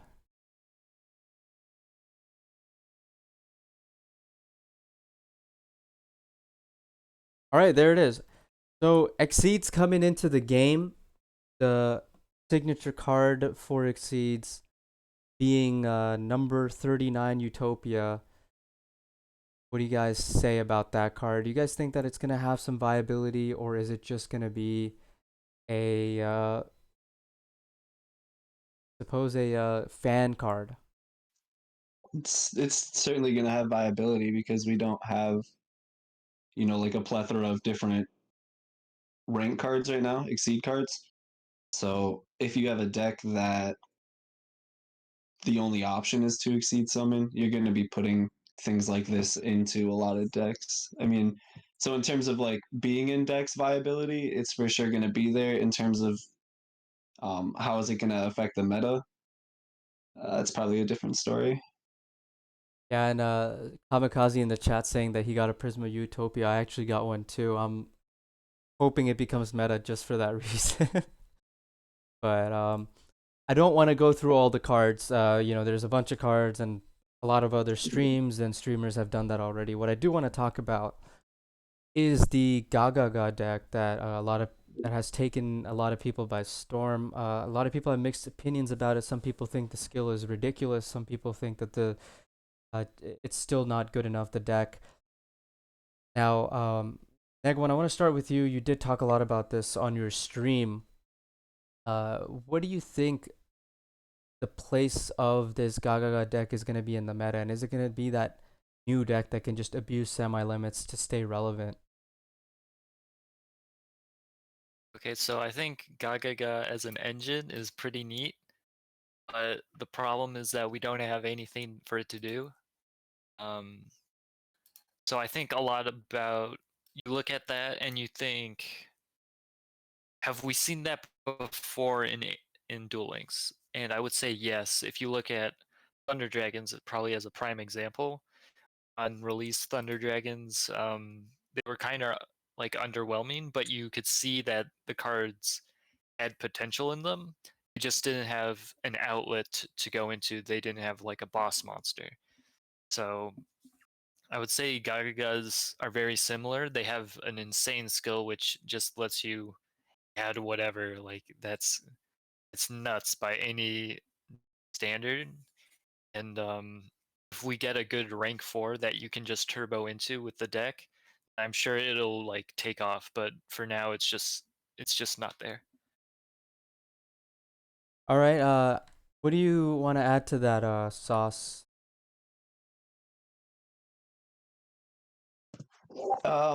Yeah, I mean, I've been working on Gaga pretty hard, seeing what it does. I think it's clearly kind of like Neg said. I think it's one of the most consistent, if not the most consistent, engines that we've ever got. Um,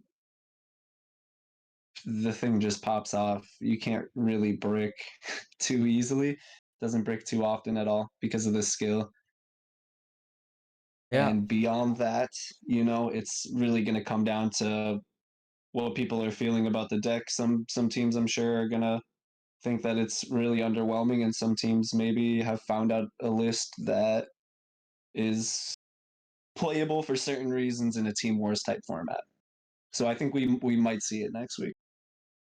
Yeah, I definitely do think some teams are going to be bringing it, especially those that always love to bring the slept on spice. Even if that slept on spice isn't the best, they still take the risk, and it does pay off from time to time. Now, another deck that we got that actually, when the box was leaked, got more hype because the skill wasn't leaked. Skills weren't leaked, but talking about Shiteller Knights, or sorry, not Shiteller because they are shit, but Teller Knights or Stellar Knights, I guess. James, let's Set 3 Teller Knights. yeah, there we go. Yeah. Nag, let's start with you actually, and then we'll move on to Andy and then go to Sauce. I know you've probably done a good amount of testing already. I mean, we all know you. What's your first impression on this deck? All right. So there's a decent number of interactions with the deck that like I can see potential in this. So theme you're gonna see a lot with these cards is that there's potential there. There's just not a boss for it, or there's not like an end goal. So Tutelers are very good at like generating card advantage. So turn 1 a Deneb +1, and then beyond turn 1, Altair resummon Deneb search is like a +2. So like all these cards are very good at like searching the deck and like setting up follow-up and then just generating a ton of plus. We just don't have an end goal for all of this. Right, and I think That's like the main issue. personally, I think that they're missing. Like, it feels like when you're playing the deck, you feel like you accomplished a lot, but like you're literally just ending on a Deltaros or some other Exceed monster that just isn't worth the work that you just put in, or like for lack of better words, just the effort that was put into to that play. You just don't feel rewarded, and some other decks do way less to get there and end up with a better result. Yeah, like you look at early synchros and you see this problem as well. Like, you think of X Sabers, like they came out like on synchro release, and then they would have to do so much to synchro into a monster that like doesn't get a lot of value. It wasn't really until maybe like Karakuri or Six Ams that we really saw like the explosive power of the like mechanic. So I mean, I understand that Konami doesn't want to blow up the game straight out of the gate, but I think for now, um, we have a lot of like engines, but we don't have a lot of stuff to do with it. Yep, sounds good. If someone could ban that bot in the chat, would be very much appreciated. But um, Andy, I want you to contribute on this too. You wanted to say something. Okay, so I think Satellar Knights are very similar to Shiranui in like how their engine works. I think Satellar Knights have a much higher ceiling because they're not nearly as restrictive as like Squire and Spectral Sword, locking you in, like making sure you can only summon zombies.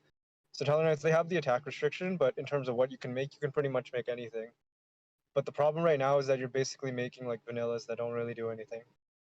So like as we get better and better rank 4s, the Teller Knights will become better and better. And as long as like we don't get a stronger engine, like maybe the Utopia stuff is already better. We won't know until like we get like good exceeds.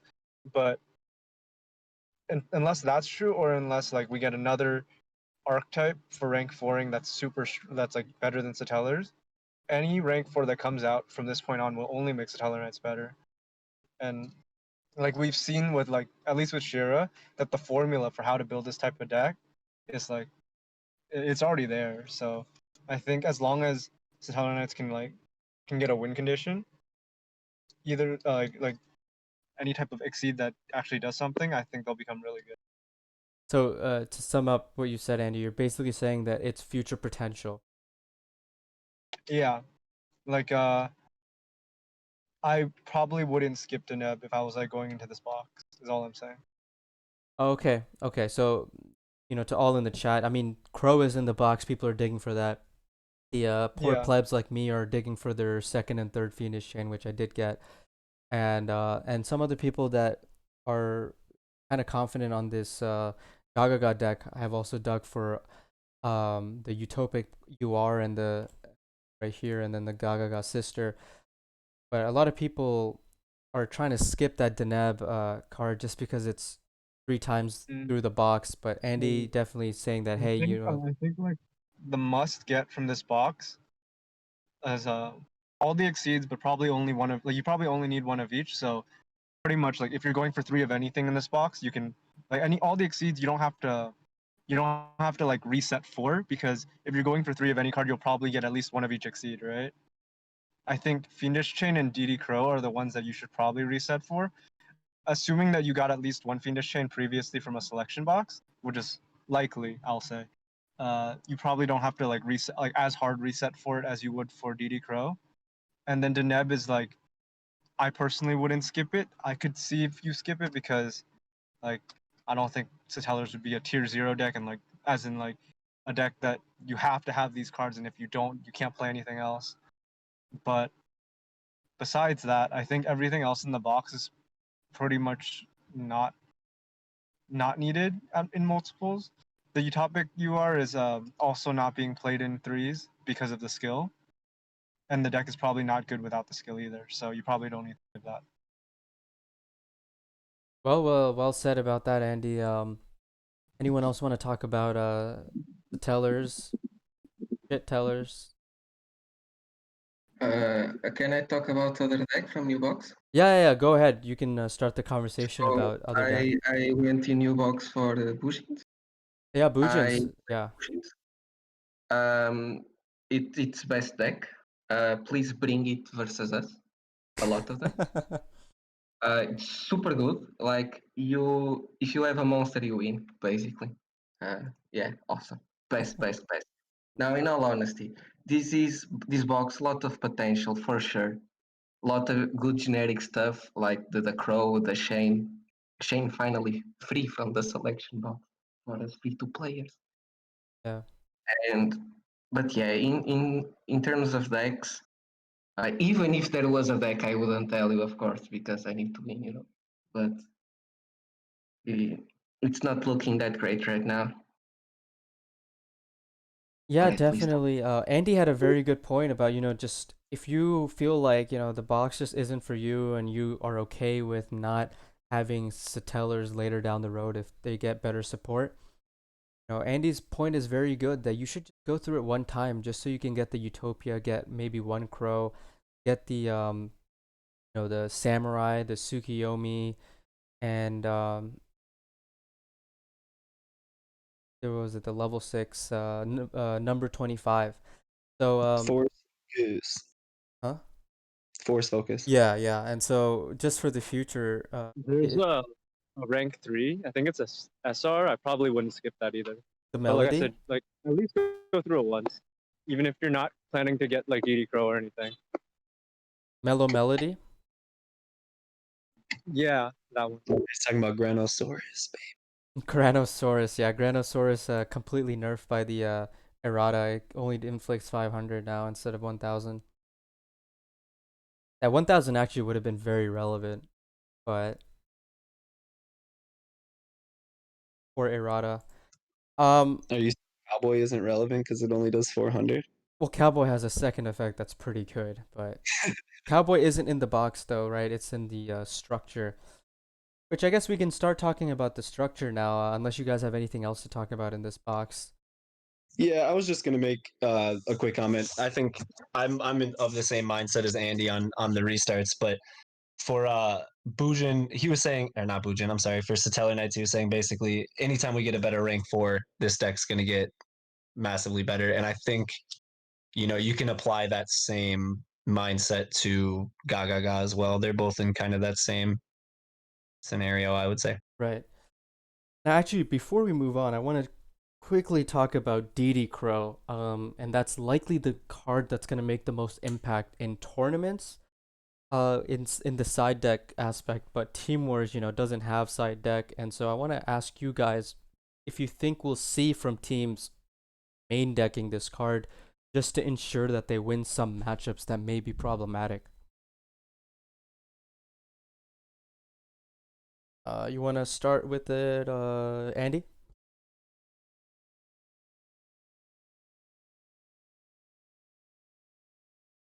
Okay, looks like Andy is away right now. Neg, we could start with you then. I think Crow is going to be a lot like Lancia, where at first it was mostly just a side deck card, but like there will be a point where some deck, we don't know what it is, will just main it just because it's meta calls for it. Okay, Dos, you want to talk a little bit about that as well?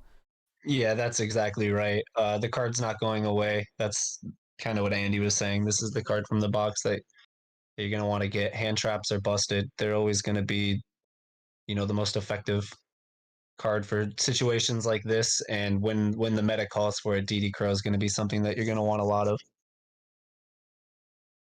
All right, and now we'll move on to the structure before we briefly. Well, actually, I guess there's not really much to talk about the structure other than the deck, which we already talked about. So we'll skip that actually, Yeah, and let's just go straight into week 2 predictions. I know you guys have been waiting on this topic for a while, and we're a little bit over. We're about to be over our allotted time, so we'll try to make it a little bit quick so we can get into the chat Q&A. But this week we have some spicy matches happening, and I'm gonna get that league schedule up on the stream for you guys.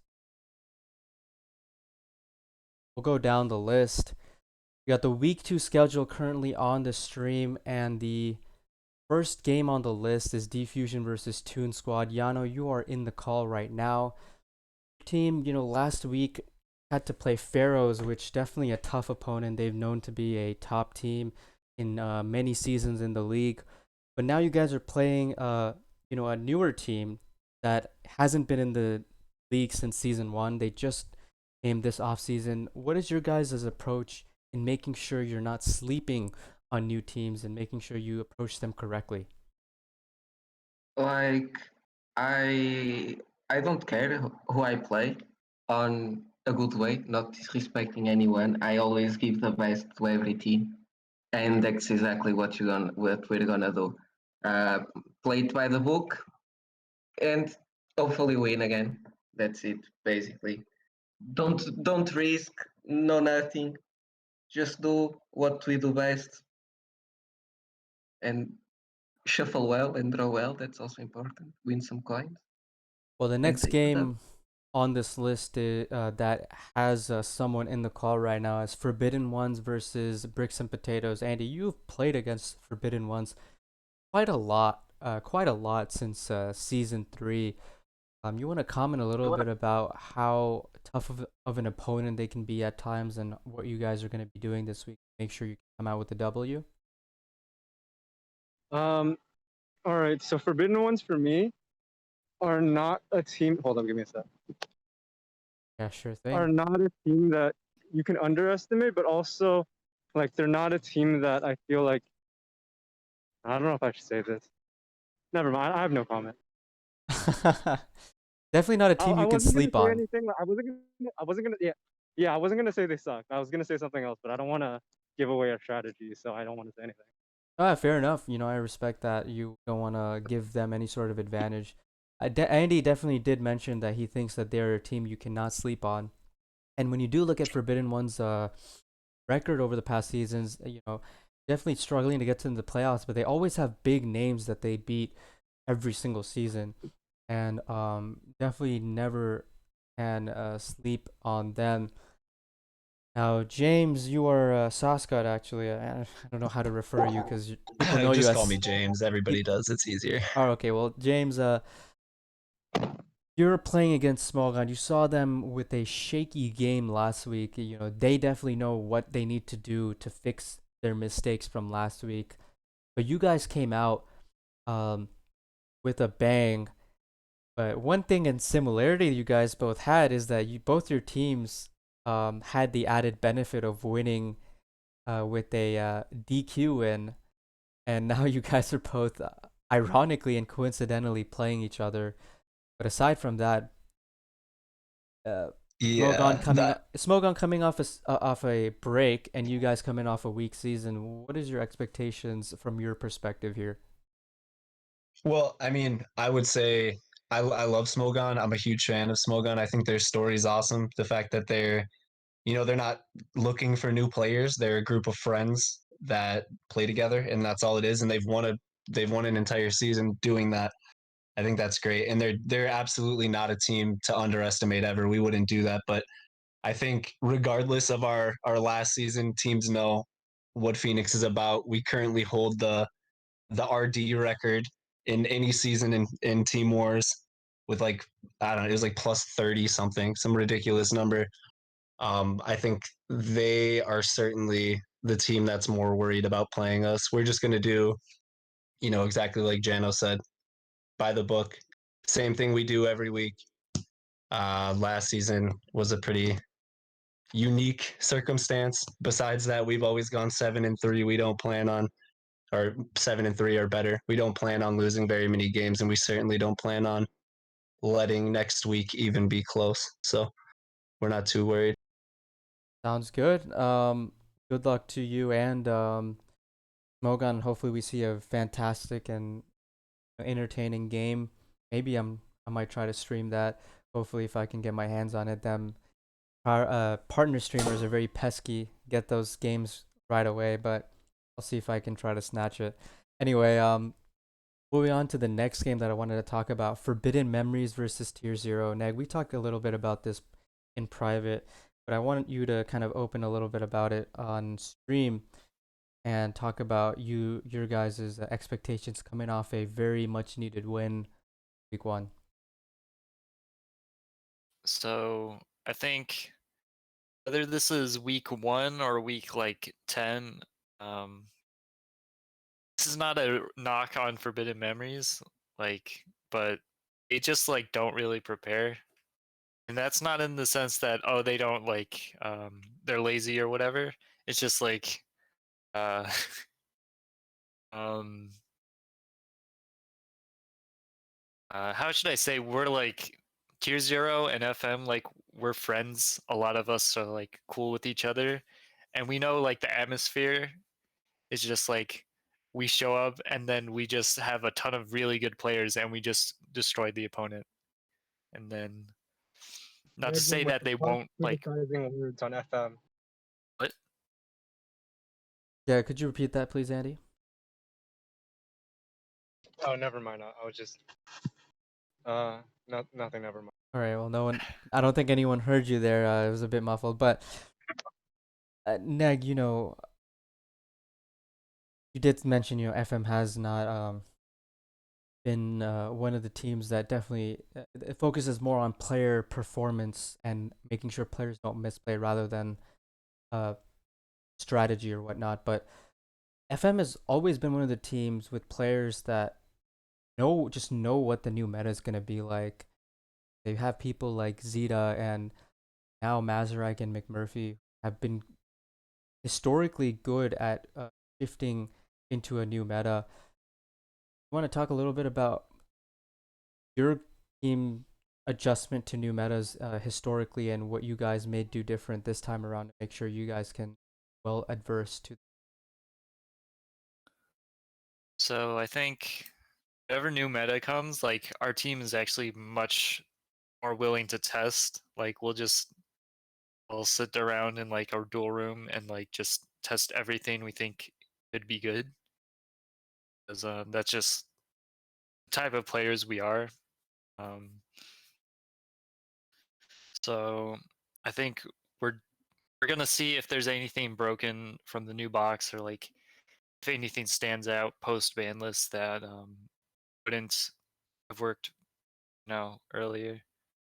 As for FM, I think not to say they don't test, but it's like they're much more like intuition based. I think um like Miguel Joker, I don't think he's playing at the moment, but I've always felt like he was a he's a player on FM, and like his style is very just he can figure out what's going to be good with very little time spent actually testing it.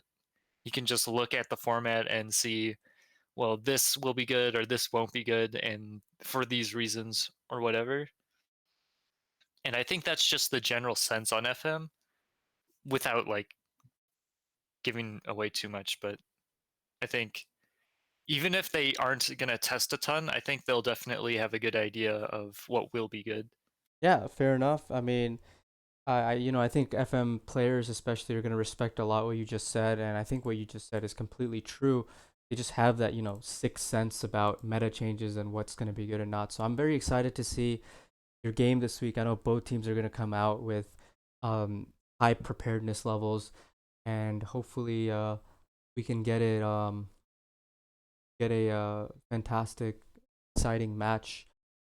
That is going to be it for week 2 predictions, and now we're going to go on to the last segment of this talk, the first ever Team Wars talk, and I want to thank everyone for joining us today. I know it's been a packed week thus far with the new box, the new world. Everyone is testing and trying to unlock skills and cards and getting gems for the box, and also playing in tournaments. I know Battle Phase is going on right now, so I appreciate everyone that has joined us today to listen to us talk about week 1 and the new box and meta, the ban list, and now week 2 predictions.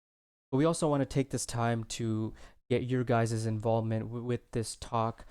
So if any of you guys have questions in the chat for me, Neg1, Sauce, Slash James, Andy, or Jano, please do let us know if you have any questions about Team Wars or any rulings for this week. I can also answer that for you guys, but we'll spend a couple minutes with that and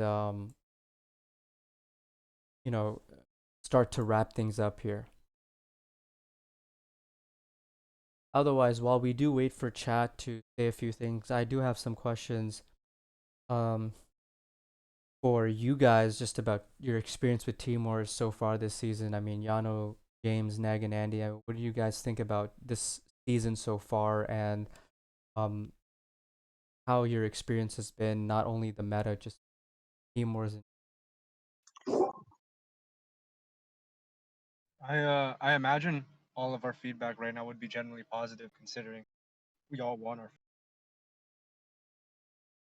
Yeah, Yeah, that is a good point. All you guys in the call right now have won your first week match.